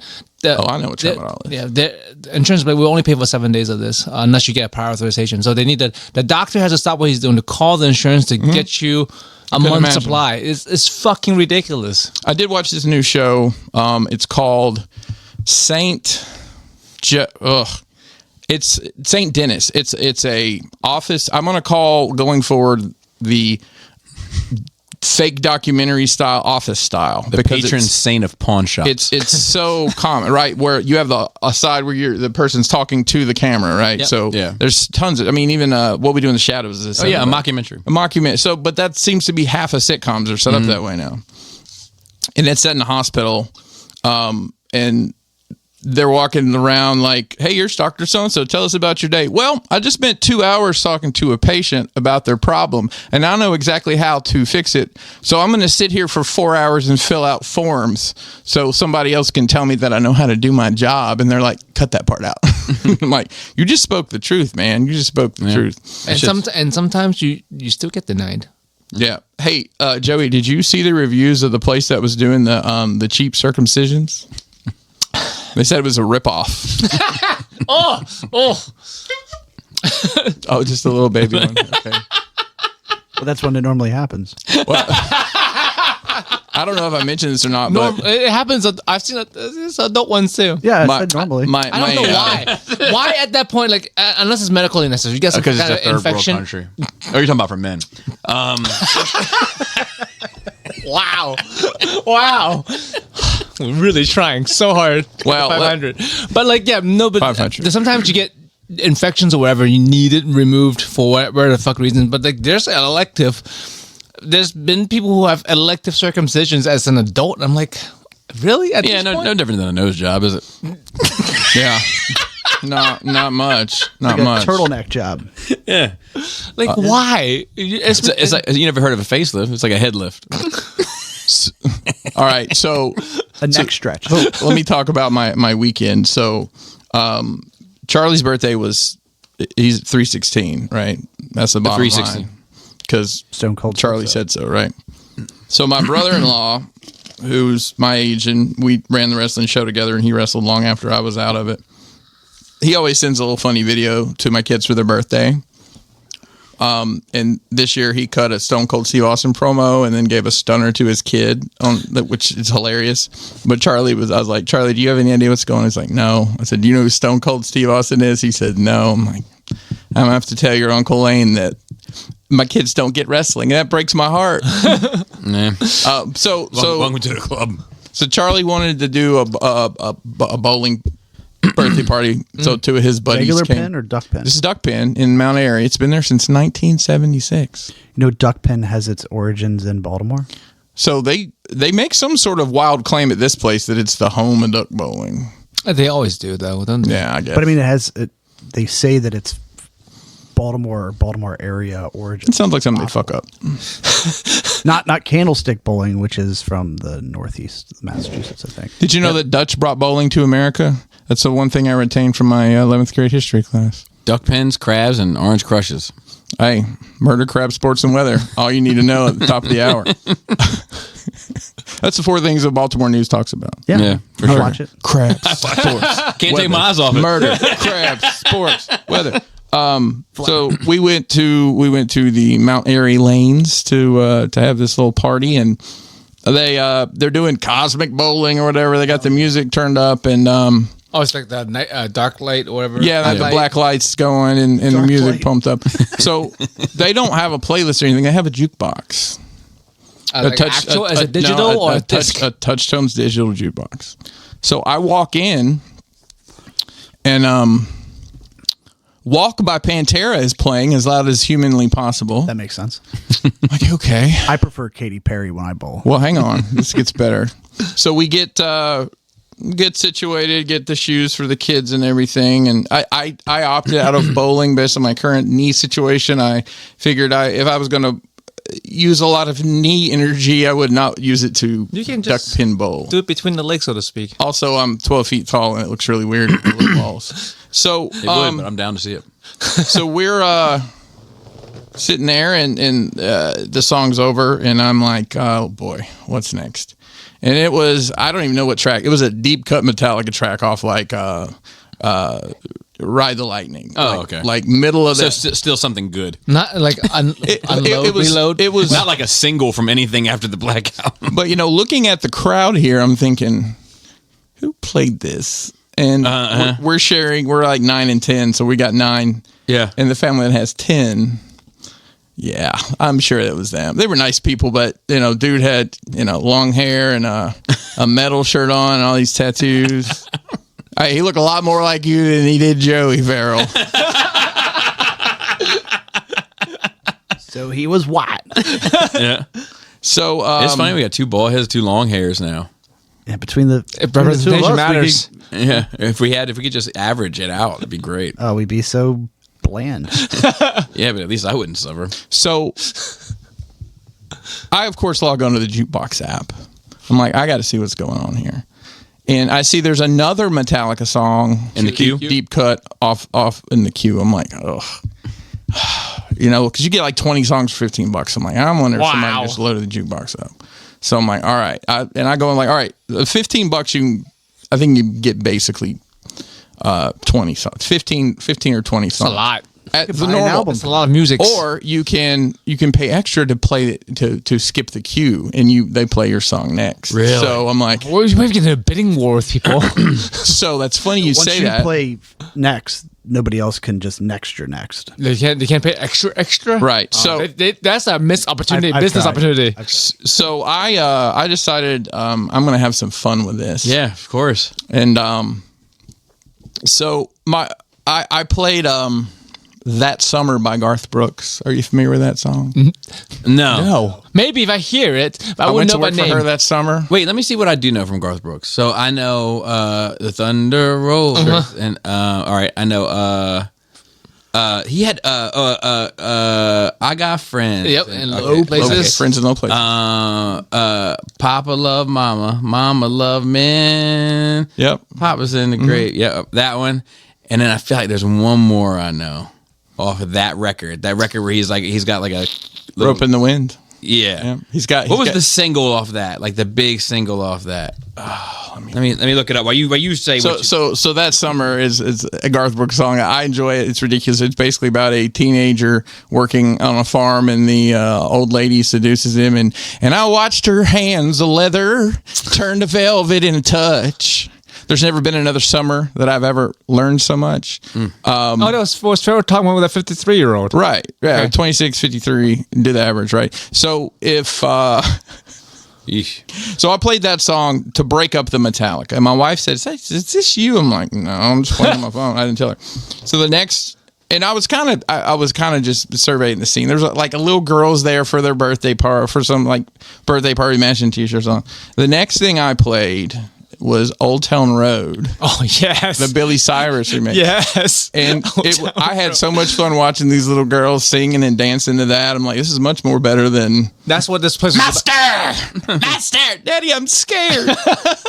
That's what Katy Perry. Well, I played Beautiful Things by Benson Boone. I don't know if you know that song. Yeah. Yeah. Then I played Give Me Back My Bullets by Leonard Skinner. Yeah.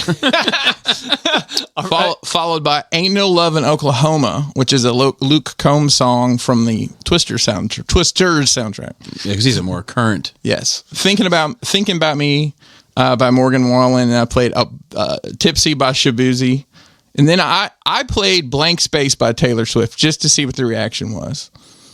And then I stopped playing music for a minute and just, like seeing what was in the, like, what is this? Taylor Swift bombed it.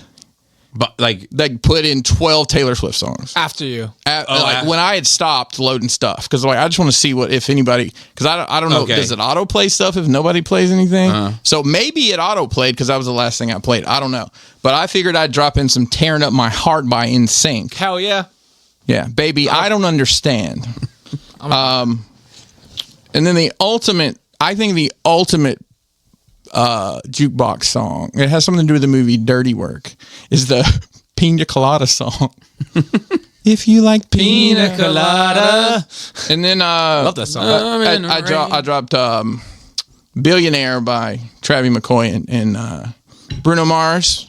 And I ended with Sweet Caroline by Neil Diamond. bum bum bum. Yeah. So That sounds like a playlist on a cruise. well so that was entertaining. That kept me entertained. They have pizza there, Bobby. I know. I've had it. So have I recently. Actually, I had it warmed up in the air fryer, and it was quite tasty that way. It was passable pizza, and the 12-year-olds loved it. So Claudia showed up next. And I'll tell you why I know Claudia's name. This gaggle of people show up. You've been to the bowling alley there? So it's like 12. This one down at the end of the street almost. Yeah. It's like a horrible location. Yeah. There's 12 lanes. I'm going to say that 1, 2, 3, 4. The first 4 against the wall and 4 against the wall were other people, including us, and then the rest of it was this one big group. And then I started seeing people. So it was Claudia's 30th birthday. Oh, happy birthday. So I saw this, and I'm, most of the people there were probably about that age. That one conversation I overheard, Farrell, you'll never guess what these young men were talking about. I never will. You alluded to it in your Nerd Week. Sports betting? Sports betting. And the one thing I recall is I never bet on the teams I really, really want to win. He's like, I never bet on my teams. I only bet on other stuff. That's an interesting take. What was the dynamic there? Was it like a couple of dudes that came with their significant others, their BYOOO?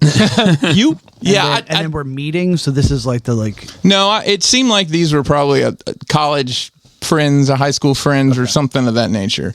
And it is always interesting to me to see like when similar aged men get together and they're meeting for the first time to see like what they talk about. Mm-hmm. Like, hey, you gamble? You gamble? You on the apps, bro? You on FanDuel?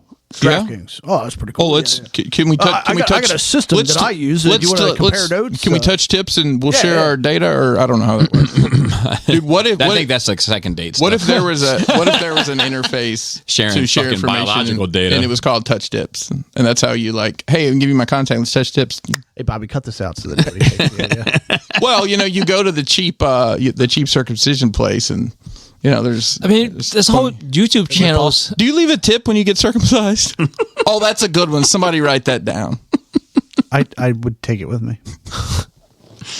What were we saying? Put it in a jar up on the mantle. This whole YouTube channel is based on giving people betting advice. Well, that never fucking works out, but they're still like have huge following. Buddy, they pay for it. They give the odds. Yeah, people pay for their picks, and they lose, and they keep. I don't understand the business model. Because how somebody knows more than you do. That's what you're paying. No, for. but over months and years or whatever, and these people just keep being wrong. Why do they have a following? It's called hope.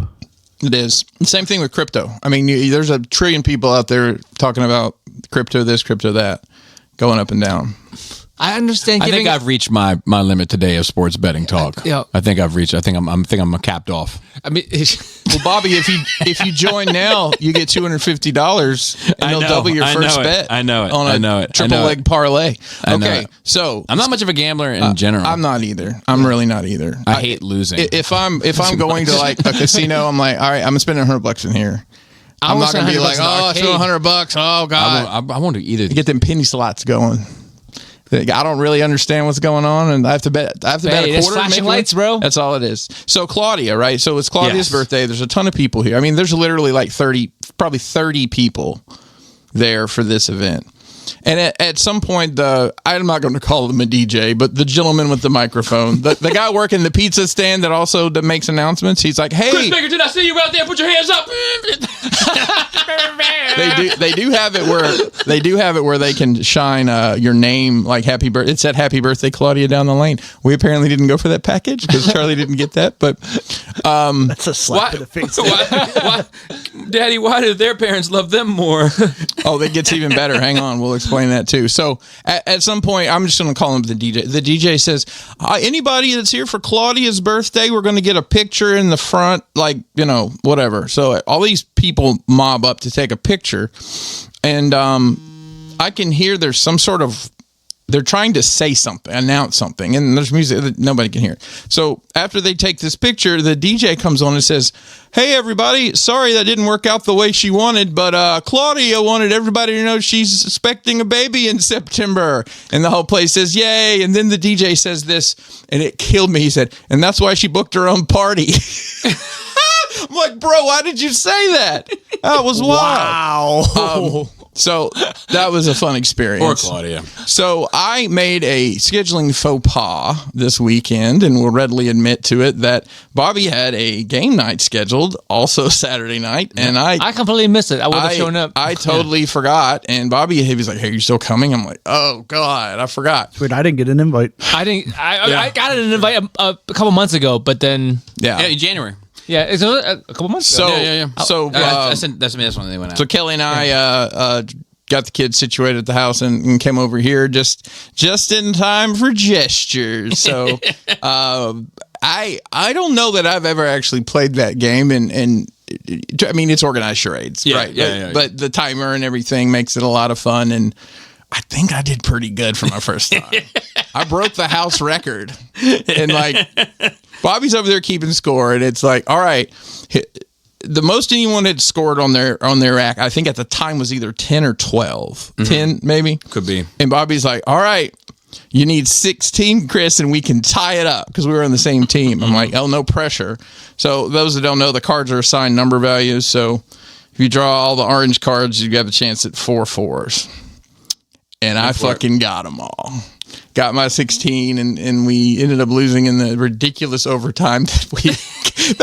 that is not what I intended. I did not intend that to go for 4 fucking rounds. I thought me and Chucky were just going to drag race back and forth. We did a sudden death of like everybody takes a turn. So like if you start right, the number value. If it's let's say it's 2 points and you do a round, and if you got all 4, then my team has to go up and get all 4 number 2s also, so to speak. And then another person from your team goes up and they can choose 1 or 2 1s, 2 3s. And if they get all 4, one of my team has to get 2 1s and 2 3s, or we lose and they win. Or whatever. That's good. Sunday. But yeah, it was fucking fun. I had a lot of fun that night. That was a lot of fun. Monopoly, no way that was happening that night. But dude, fucking Phil, oh gosh, Farrell, who you haven't had the pleasure of meeting yet, but you will. He made me laugh so fucking hard. He's guessing, right? First of all, we were playing Taboo. This is during Taboo. My word was cracker. And like the you can't say the word, and you can't say a list of words underneath. Yeah. But then you can say everything else to get people to guess it, right? Yep. So I was like a racial slur for white people, and like the whole room yelled out "cracker" at the same time. And I was like, yeah. But Phil's moment was great. I want to say it was Jane. I can't remember who was doing it, but they were like, something you do to impress a girl. And Phil was like, cologne. And I was like, oh my God, Phil. I don't know why that shit was. It was a lot of fun. Kelly killed it too. She had 2 really, really good rounds on herself. So yeah, it was a lot of fun. Appreciate the invite. I'll try to be timely next time, but yeah, it was great. It was good stuff. So that's it for me. Oh, okay. Let's see here. So I have game night. Also had a great time. Thanks for everybody. It was small, but hey, I gotta make a phone call. You can keep I'll just stop it. I was gonna call this guy. All right. So what else? Talked a little bit about the 9 Inch Nails shit. Anyway, it's been taking its toll on me a little bit, but time is coming. What album is that track on? Sunday. I recorded Sunday. No, the Taking Its Toll. Let's see what else. So what specifically about? So like that album specifically, the Fragile, like Downward Spiral was like always the one that people like accredit as being like the sad one, right? But the Downward Spiral to me is not all sad. It's like a lot of it is like empowering in the worst ways. Mm-hmm. But the Fragile is like something very, very broken, like just kind of getting kicked around at the bottom of the spiral. Right. And you said you draw some correlation to that. Yeah. I think that album came out in 99. I had moved in with my mother in 98, and sort of all those things were coming back. And so is it just like the rehashing of it? I think it just takes me back to how it felt, and it's like like rehashing those old kind of feelings, not necessarily the experiences. Yes, not the experiences, just the feeling. Yeah. It's like like when you smell like a old Bible or like a vanilla something, and it takes you back to like, this is how my church smelled when I was a kid, or this is how my grandmother's attic smelled, and right. And like you don't think of a specific event, it just makes you feel like you're back in that room for a second. It's similar to that. Gotcha. Linkin Park's first album's like that for me. Like I have a lot of memories tied to that because of what my life was like at that time. So definitely understand the vibes. How do you feel about people with bad breath telling you a secret? I mean, telling it in my ear, don't tell it in my face. Yeah, whispering into somebody's face. Like they got to get close to you. What about bar whispering? Like they try to do this to talk to you in a whisper. As long as you're not a whisper shouter. Yeah, they're the worst. Hey. Yeah. Anyway, do you have an experience? There was somebody in my life. Do you have to say something like, "Hey, TikTok." So let's screen strip. Let me tell you something. A true friend is someone that will tell you your breast things. Because the amount of bravery that it takes to like be willing to hurt someone's feelings, to give them the information for a greater good, that's a true friend. Why does that hurt somebody's feelings? Because, I don't know, it's like, I guess nobody wants to hear that. If somebody offers you a stick of gum, does that mean you have bad breath? I always ask. Because I had a lady on the stranger on an airplane offer me a piece of gum recently, and I declined, but afterwards I was like... Because I think I have bad breath today. The gum and mint phase is a phase of the friendship model of telling you have bad breath. It's like, let's see if this fixes it. You know, you can have bad breath, you can have halitosis, and if it's really bad, you have supercalifragilisticexpialidocious. Wow. I was at... you can have that one. I was at a... I watched White Lotus. I'm up to date in White Lotus. Oh, I've still got to watch it. It's getting better. I feel like this next episode is still not great. It's still my least favorite of the 3 so far, but this next episode has the potential of being fantastic. But there is a scene in there where like these 2 guys like meet up and they haven't seen each other in forever, right? And they're like old friends, and they're like reacquainting. You know, like I get the impression, they don't say specifically, I don't think, but I get the impression decades have passed and these 2 really good friends get back together. And this guy's like, so, you know, what have you been doing? He's like, well, I started getting a lot of prostitutes, and I was having sex with like a lot of prostitutes here in Thailand. And then I realized that I wanted to be the prostitute. So I started dressing like a prostitute and having men come back and fuck me in front of a prostitute because I wanted them to see what it felt like for a prostitute to get fucked.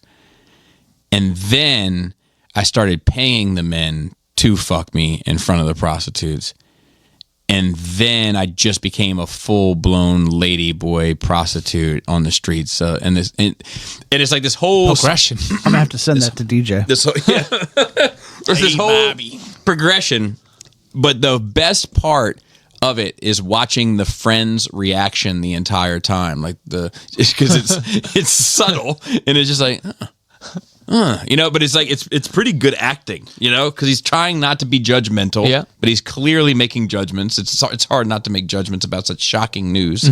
Bobby, I saw something that blew my mind a little bit about that show. You remember in season 2, Jennifer Coolidge, the MILF lady, that the guy that was her boyfriend or whatever, that is Uncle Rico from Napoleon Dynamite. That guy. Is it really? Yeah. Wow. He's in season 3 as well. Interesting. Okay. Don't tell me anything else. Yeah. I might grind that out this week. Let's see. Then I talked a little bit that I fell down this rabbit hole of watching these Howard Stern interviews. Yeah. And it was like I recommend that everybody go back if you're interested at all, if you're enjoying these interviews. There's a lot of them that I love from that era. But I recommend if you are interested to go back and try to watch one and just imagine it through today's lens because it is interesting. Like it does. That platform doesn't really exist in that way today. I watched the Courtney Love one, Marilyn Manson one, and a Billy Corgan one. Oh, your favorite? Yeah, Farrell's favorite. Well, I still enjoy his point of view. It's a callback on stuff like I you know what I'm interested in what he thinks even if I disagree with some of it or whatever. Like I like hearing him, hearing his point of view. Daredevil. Yes, I'm up to date. You watched the 3 episodes? I have watched the 3 episodes. Which one did you like the best? Second and third are both really, really good to me. The first one is awful. Couldn't get it out of here fast enough. I was like, oh boy, here we fucking go. So it's a pleasant surprise by the time it rolls out on the second. Yeah, so the second episode I watched, I was like, okay, this is now we've got a fucking show on our hands. So apparently that whole Foggy stuff at the beginning was a reshoot to add, like, I guess the way they wanted that to go didn't translate or something, so they needed to add something with more impact to set that point. Well, it seems like they needed to. It seems like there was some contractual stuff because they got rid of as much of the old cast as they could in the first episode. But yeah, from the second episode and third episode, it's more of a political cop drama, right? And it was really good. Really enjoyed it. I'm anxiously waiting to see how they tie the Punisher into what's going on. I don't want to spoil the beans here for these guys if they're going to watch it. But. Yeah. I plan to watch this. Well, I can spoil or spill the beans, your choice. Because I said spoil the beans. Water under the rug, guys. I was with a buddy of mine. There's talk about a group of us going on a trip, like a proper trip. You've been saying that before. Well, so a buddy of mine went to this like travel agency, and he asked me if I could pass him this pamphlet, and I said, "Bro, sure." Oh my god! Come on. Please tell me there's really a trip being planned. No, You've talked about this, but this is literally something you've talked about before. Where you want to go on a trip. That's how long Bobby sets up jokes. That was like 2 years ago. Yeah, that's how long. He'll tell a 45-minute story to say something about chimpanzees. Son of a bitch. okay, and then the last one, probably not necessarily the most. I thought you were going somewhere with Evan. Probably not necessarily the most. Perhaps relevant crowd to have this conversation with, but we do wrestling, we do it, so bring it up anyway. So and the Beltaloda, bring it up. Yes, belt louder. Yes, belt loader. Belt loader. Yes, Belt loader. yes, the belt loader. Maybe that's where that came from. So many of them died loading the belts. So Playboy Cardi dropped the album on Friday. Does he go skeet at all? He does make a lot of noises. And that's entertaining. So We had people making noises in our era too. I'm just. We had fucking Disturbed. We had fucking. I know who Korn. Playboy. I know. Anyway, I'm aware of who he is. Yeah. I couldn't tell you one of his songs, but so I think this album. I think he announced it in 2020. what? So there's been and he's done a really fantastic job of like building buzz and hype and For all this stuff. 4 around- years? For 4 years. He's been dropping features and shit. Sure, right? sure. And keeping himself fed. Yep. Anyway, it came out, and he's built like a mystique about him, like an image, like all these things. And I'm like, okay, like you have something brewing here. Like if here's the time, here's your moment. This is your moment. Stop the ball. So I listened to it. It's 30 songs. Oh, it's a double album. No, it's like an hour long. 4 years of writing. I was going to say it makes sense if 30 songs in 4 years. I think the four of us could put you said it was an hour long? Mm-hmm. We could put an hour long 30-track album together in a week and a half. Yeah, especially if it just sounds. Yeah. So anyway, I was disappointed. Yeah. Like, all the build up to a fizzle. And I'm not a huge fan. I'm not like I don't follow his career or anything like that closely. He has 2 other albums. I don't have anything off. Like I'm not a fan necessarily, but I have seen him build this thing over 4 years of time, and it was becoming something. And I was like, holy fuck! If he delivers this, He could be doing something. he's going to be a god to these kids. He's going to transform into a god in front of our eyes. And he didn't. And he didn't. And the reason why You're mortal. he didn't is because I think he just doesn't have anything to say. There's a lot of people nowadays. Maybe it took him 4 years to figure out. Maybe. I got shit to say. Yeah. I listened to the whole album, 30 songs, top to bottom. Didn't take long. And he just 2 minutes. Average 2 minutes a song. He just doesn't say anything. And I think had he really gotten dark and because he seems like he's got some shit going on with him, this image that he's built anyway. And had he really like leaned into like the weirdo loner isolated, had he really gone that way, he would have been a Cobain type figure to this generation of kids, the way they see him. But instead it's just like, what was these hoes don't get in for free. It's facade. What was that like the Ranger? What's that fucking rapper? Ranger, the rapper Ranger. Ranger Bob. I have a rapper reference that I forgot to talk to you about. Speaking of seeing and not seeing people, when John Cena turned on Cody Rhodes, which this is Cody Rhodes. You see the shiner he's got right there? Mm-hmm. Do you know who gave him that? I don't. Travis Scott. So Travis, did this make it to your world? The Rock and Travis Scott come out to the ring together. Oh, yes. And Travis Scott, does he do some sage bullshit all the time? I don't think all the time. Well, he was doing it, and I didn't know the reference. Long story short, he's like the Rock's guy or whatever, and he smacks Cody when he's laying on the ground. And they said, I guess they told him he needed to make it real. He busted his eardrum and gave him a black eye. Made it real. He did. There's a lot of people not happy with him in the wrestling business because of that. Yeah, I bet. Apparently, he's been training to wrestle. Really? Not Don't enough. everybody nowadays? Well, I he's feel like not- everybody does nowadays. His career's not off to a strong start, I'd say. Yeah. Well, he gets paid because they're using 4x4 as the Monday Night Raw theme. 16. Yeah. No, 4x4 is the new song. I'm not Yeah. a fan of that. Oh, okay. But Just yeah, telling I'm you that. familiar with it. But anyway, yeah, it was Tekashi 54. I'm sorry you were disappointed. that's okay. Moving on to notes. Stan Lee, the final chapter. That's just too sad. That's so I can't sad. watch it. Like, I I'll can't be honest fucking with watch you. it. I had avoided watching that trailer. Yeah, same. It looks to me like the fucking the miserable. tank top tiger guy. That the big guy with the tank top is the bad guy. I don't know if that's true or not. Like this. But he's the one. He's like, do we have to do so and so? He's He's like, like, yeah, yep. yep. Yeah, it seems that way. I mean, there's no repercussion though. Like, so it's like I wonder it if makes he things signed worse. some sort of likeness rights deal that made that contractually he had to do all this shit. I don't know. I don't know. Or But maybe it's he sad. just had debt. What's crazy Yeah, is I have no like, idea. bro, if you've got all this footage and you're really worried about preserving his legacy, fucking drop this on YouTube. Why are you doing a fucking crowdfund to get this movie? It looks like you've got a lot of. Are you going to get more footage? You got all these interviews with people. You have the footage of it happening. need to edit and stuff. Okay, you're telling me somebody wouldn't? So whoever edited Bobby that, could edit. whoever edited that trailer did a good job. Yeah. Yeah. But yeah, it was sad. But it also looks like so Rob Liefeld put out a statement about it and said something along the lines of,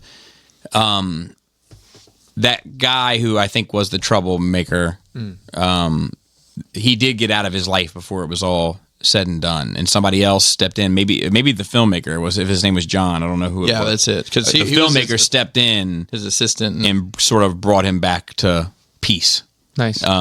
Which Rob Liefeld said he was, eternally grateful for, et cetera, et cetera. But it sounds like this dude who made the movie is a pretty good dude. Yeah, but like my problem is I don't like to see people get away with shit, Yeah. right? Because it seems like this guy. Well, you never know. It seems like there's no repercussion. There for could be what- some Well, that might- charges. yeah, You might tarnish his name wherever, but he already got what he got. You know. I mean, you could have lawsuits. Like things could I mean, happen. like Sometimes it's that's- stuff like this yeah, that does make stuff happen. Right. You'd think That's what I care about. You think a streamer would just say, "Hey, here, how much money do you need to finish this?" and just give it to us? I don't know. Yeah. It might be. We don't know what's going on behind the scenes. Sure. Yeah.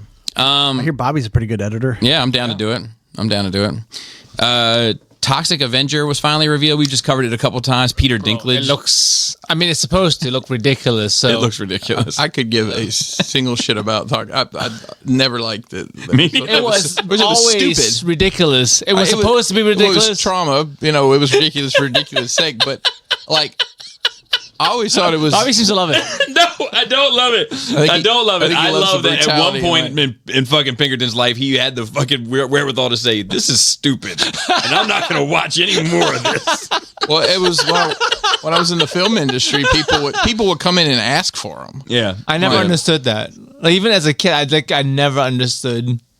No, and Toxic. then- I know probably- of it. I just don't understand like the popularity. I probably how big saw it the is. cartoon, to be honest, at some Yes, point, and but like, that's, oh, there's like, a live okay. action of this. It's no okay for thanks. things to be ridiculous in the cartoon. I think Yeah. part of it was like because I tried to watch one. Do you guys remember the dude Dunkel? He would used to write into the show.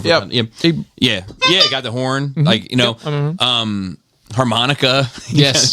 Slide whistle? Slide whistle. I haven't heard from him forever, but like he was like a huge Toxic Avenger fan, and like he wanted me to like watch it. So I tried to watch one of them, and it's awful, But it's supposed to be. It's supposed to be, Yes. and I think there's a specific type of nerd that enjoys things that are so ridiculous that then they become niche and Oh, like Transformers. No. Transformers are so cool. Well, right, but Yeah, it's in like its own way. I know, but just out of context. I'm trying to It's think ridiculous. like Phil loves. I think doesn't Phil like Toxic Avengers? Yeah. I would almost put like Army of Darkness a bit into that category, like where it's like a little campy, and it's purposefully campy. Yes, but sometimes you like. It's like you're waiting and then go too look far. at the camera and go, yeah. Sometimes you go too far, though. You know, that's a limit to things.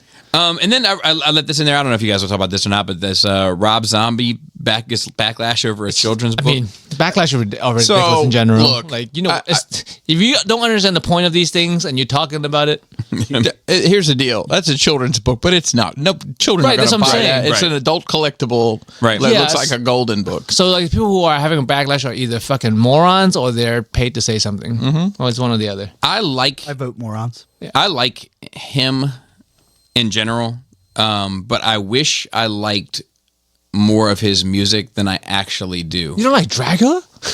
I just said, hold on, Beavis and Butthead. Because the only reason he's a starter. That's a fact. Mm-hmm. But I love, like, I think there's like 7 or 8 songs of his that I like. Yes, and I love every single one of them. Yeah, every single one of them. But then he has a catalog of like 300 songs, and the other 293 I got no time for. Yeah, no, I feel you. White Zombie was better. White Zombie before, but then I'm including Rob and White in the same pot, because White Zombie before Thunderkiss had like 3 albums or some shit that I had never heard. Right, Thunderkiss is the one. Thunderkiss would put him on the got him on the radar. Yeah, and I mean, but it's also if you listen to those White Zombie albums, Thunderkiss almost sounds like it doesn't belong because it sounds like something accessible. Yeah, it's the radio cut. Yeah. Okay, and that's like, I swear it's like on his 3rd album or something. And then there was the stuff with G.I. Joe. Yeah, so G.I. Joe had a bunch of drops today. What's the name of the damn armor suit? I can't think of it. Anyways, the one that you could put the figure inside and clamp all the pieces around it. Now it's a mech. That actually went up for pre-order today. I'm trying to think of any other characters that last Dreadnought. Well, not the last one, the last main one. Yeah. Blowtorch or Monkey Wrench, whatever. It's Monkey Wrench. And take something out of the tool shed. They did reveal Blowtorch, who maybe he is a Dreadnought undercover. Oh, the big reveal was the Cold Slither box set. So anyone that familiar with the cartoon, at one point in time, Zartan and the Dreadnought started a band called Cold Slither, so Cobra Commander could hypnotize the world or some shit. Yeah. And they were all like 80 spandexed out. They're doing a box set of that, which I think is fucking awesome. Yeah, it's super smart. Yeah, it's a great exclusive. Right? Because it's such a one-off. You don't need it for your collection. But you know what people will... Gem and holograms or some shit like that? Funny story, they revealed a box today, and the box is like a club or something they'd be playing in, and there's a Jim and the Holograms poster on the really? Box. Yeah. That's cool. That's pretty neat. Not the Misfits, though? It should be the Misfits, really. Oh, that's fair. It may have been. I was watching this and doing 2 things at once, so... And then we got some writing. And real quick, so the Twitter thing. Oh, right, Twitter. So Twitter is auctioning... Excuse me.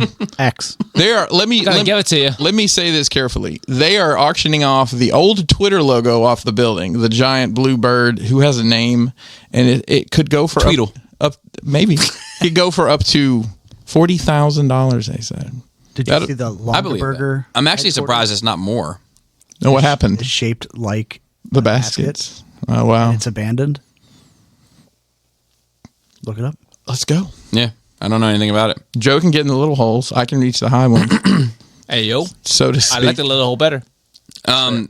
We did, so if you want the Twitter bird, yep, take a look. Paul C. wrote in and says, Happy New Year, Joey, Chris, and Farrell. Let's say not me. Bobby, Not me, thank God.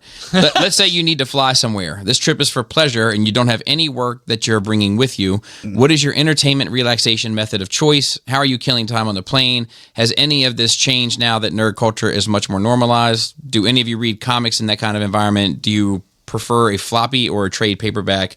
Or do you throw it all on a tablet? That's a lot of questions. Well, I'll say that I've read comics digitally on an airplane before. Mm-hmm. And I've also sat next to plenty of people watching anime on their phones. So I don't think anybody gives a shit anymore. I bring a Microsoft Surface with me that I download stuff on because airplanes are so haphazard whether or not they're going to have Wi-Fi or they have the headrest entertainment. So that's how I roll. I normally keep 12 episodes of The Expanse on deck because that's always something I can put on. And the John Wick movies, I have those downloaded as well. So my thing is different because the airplane trip for me is a very different thing than the rest of the airplane trip is like the stress and the everything else. So like I won't read comics or anything like that on an airplane. I need to have something to try to distract me from the fact that I could plummet out of the sky and die in a burning inferno. But you drive to work every day. Yeah, I do, but I have control. Drive around for work.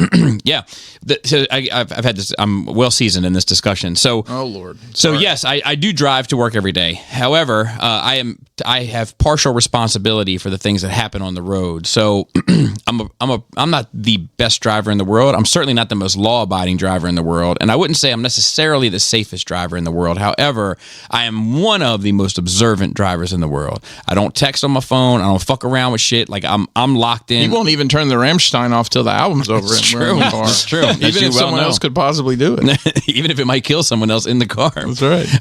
But I'm locked in. So if something goes left, I have something to offer that scenario. Doesn't mean I can always circumvent it, but I can impact that scenario, so to speak. So to speak. I think there's a special row for you on an airplane. Which one is the that? Exit row, because you can help. Yeah, you have some responsibility now. Yeah, maybe until you hit the ground at like. So that's my thing. Is that like if the plane is going to crash, there's nothing. It's completely and utterly out of my hands. All you can do is remember those numbers for the vault so the snake monster doesn't come. I have absolutely no control. Nobody? I mean, and, I remember. And that's what I find, that's what stresses me out on an airplane. Now, Laura's funny because Laura's a bit of a control freak in general in her life, but she can be completely at peace on an airplane because she's okay being in a scenario where she has absolutely no control for her. Yeah. That's not what she could do. So who normally drives if you two are going somewhere? She does. Okay, fair enough. So anyway, I have to be as distracted as possible. So sometimes I drink. At minimum, I watch a movie or something, or I try to watch a show or a documentary or something to try to get my brain off the idea of what's actually happening to me. Oh, a documentary about missing planes, maybe? not that one. I prefer just to be hammered. On the plane. Yeah. So once I Like get no movies, just hammered with me and my own thoughts, just kind of. Whatever, well, man. you know, it's always good to get your mind right before you get on board, one way or the other. Yeah. Just chill out. I mean, I've got a lot of my peers. I mean, I know the question was specifically about pleasure, but yeah, they'll work on an airplane. I'm like, I can't. Even if I'm in like a bigger seat, I mean, fucking trying to type on the keyboard when I've got who knows who next to me. And I just like how airports, there's no problem with having a beer at like 5 a.m. You know, there are some airports that the bars don't open until 8, and I've seen people fly into those. I've seen people get furiously mad about that. Yeah, because there's no time. Time is a construct in an airport because all time exists at the same time at an airport. It's just about arrivals and departures. Yeah, it is. I'll tell you, like if I have a trip home and like it's gonna be it doesn't matter what time, I'll get a couple Bloody Marys in me before I get on the plane. I'm always like, hey, can I get a Corona at 5:15 a.m.? Hell yeah. Hell yeah. I'll keep it to the breakfast beverages. I usually will bring stuff to read on a vacation, and it's almost always a trade paperback or graphic novel hardback hardcover. But not Coruscant Nights. Not Coruscant Nights. No, it's not any good on an airplane. It just doesn't translate the same. But pleasure wise, I usually like to do shit. So like my relaxation is to do more shit. You can draw on the plane. Yeah, I can. You wanted to? I don't, but I can. You could draw people on the plane. Yeah, I could draw snakes on the plane. Or you could draw like the guy sitting in 7B over there. Yeah, with a giant head. It'd be very creepy. Yeah. And then someone behind you get up to the bathroom, look down, see that you're drawing some dude. There's people who do that on the subway, and then like the best part about that is they can't go anywhere. Especially if you stand in front of the bathroom door while they're in there. Hey, I'll give you a picture. Want to see it? But I tend to airdrop it to them. Just get fucked up if I'm not like doing something. I will read on a vacation. It's one of the few places where I will read, but like I usually just get fucked up. I slept from BWI to Heathrow, London. Like fell asleep before the plane took off and woke up on the ground. That sounds amazing. That's usually what I do. Like I 14 hours to Japan, I turn on Lord of the Rings and I pass out. Like I'll wake up to eat and then go right back to sleep. Because I am not missing free food. Well, it's not free. I paid for it. I'm not missing food. No jet lag when you sleep the whole time. Nope, there's not. There's Right. not. That's Usually I stay up before a flight too. Yeah. Like if I know where I'm going to land the hours, I adjust to that. So when I wake up over in Japan in the morning time there, I'm already ready to go. So you don't waste any time. Nope. Next one was from Alan Mack. He says, "Already, boys, girls, maybe. Come on now. When? Been a while, but as it's the day for people to all of a sudden become Irish, have a great St. Patrick's Day, and open a bottle of whiskey you got locked away and enjoy. Thank you, and happy St. Patrick's Day. To I you wore a as well. green shirt I wore a green that no one saw because no one turned their camera on my call. Andrew M. He says, "This is Andrew M. What's up, Wizards? I'm glad you've enjoyed my last write-in about my friend from Alabama with his wife. Chris asked what school I went to on the east or west Alabama. War Eagle. There you go, buddy. He will know what it means if he is here for this. This also coincides with my first ever write-in I sent back where I mentioned the same thing in response to Chris saying Roll Tide. Often, even though he's not a fan of Alabama, the school. Thanks for remembering me, Chris." Jokes aside, in that first email, I asked for advice on maintaining a small business in toy design and working freelance as a product designer to Chris. After years of struggling to work out of college and taking roles in absolutely horrible companies, I landed a full-time job a few months ago. Not exactly the work I thought would be doing, but still design work. Best benefits I've ever had. Nice. Best pay I've ever had, and the cushiest work I've had in some time. Sounds Saying amazing. that I'm thankful for where I'm at is definitely an understatement. It's rare for designers in this space to not be severely underpaid and or very overworked. So to give back, I've officially joined the $10 tier of Patreon that I can afford to splurge on. Welcome. Excited for new podcasts and not waiting 2 weeks for these write-in responses for Nerd Rage anymore. And as long as Bobby doesn't have too much of this movie opinions on there, I'll be happy to stick around. Now, back to Alabama. Where would y'all say is the cutoff line for North and South? I feel like being in Maryland creates a good perspective because it's the swing state for a lot of people on this. Me personally, I cut off above Virginia, but I can see a case for Maryland. In my experience, people from the North have drastically different responses from people in the South. Then where is your line? Okay, then where is your line for Eastern states in the West or Midwest? So I got this down pat. okay, what is your All right. thought? Well, historically, I always said Virginia, but I mean, the Mason-Dixon line is what 15 miles from north of here. Yep. It's basically You can see it. It's flat. It's basically the Pennsylvania Maryland border. Yep. Hell no. What? that's not the South. No, I'm just saying that's the Mason-Dixon. Virginia to me is the cutoff. I- so- I will tell you, I have encountered just as many rednecks in every state across this country that I have in Alabama. Yeah. But as far as the South, Virginia's my line, and it's to me the West is west of the Rockies. Yes, I The agree. Midwest is west of the Mississippi River. Okay. And then I don't know what the North and South would be. Probably above Oklahoma.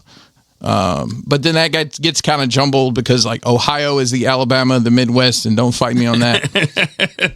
I would agree.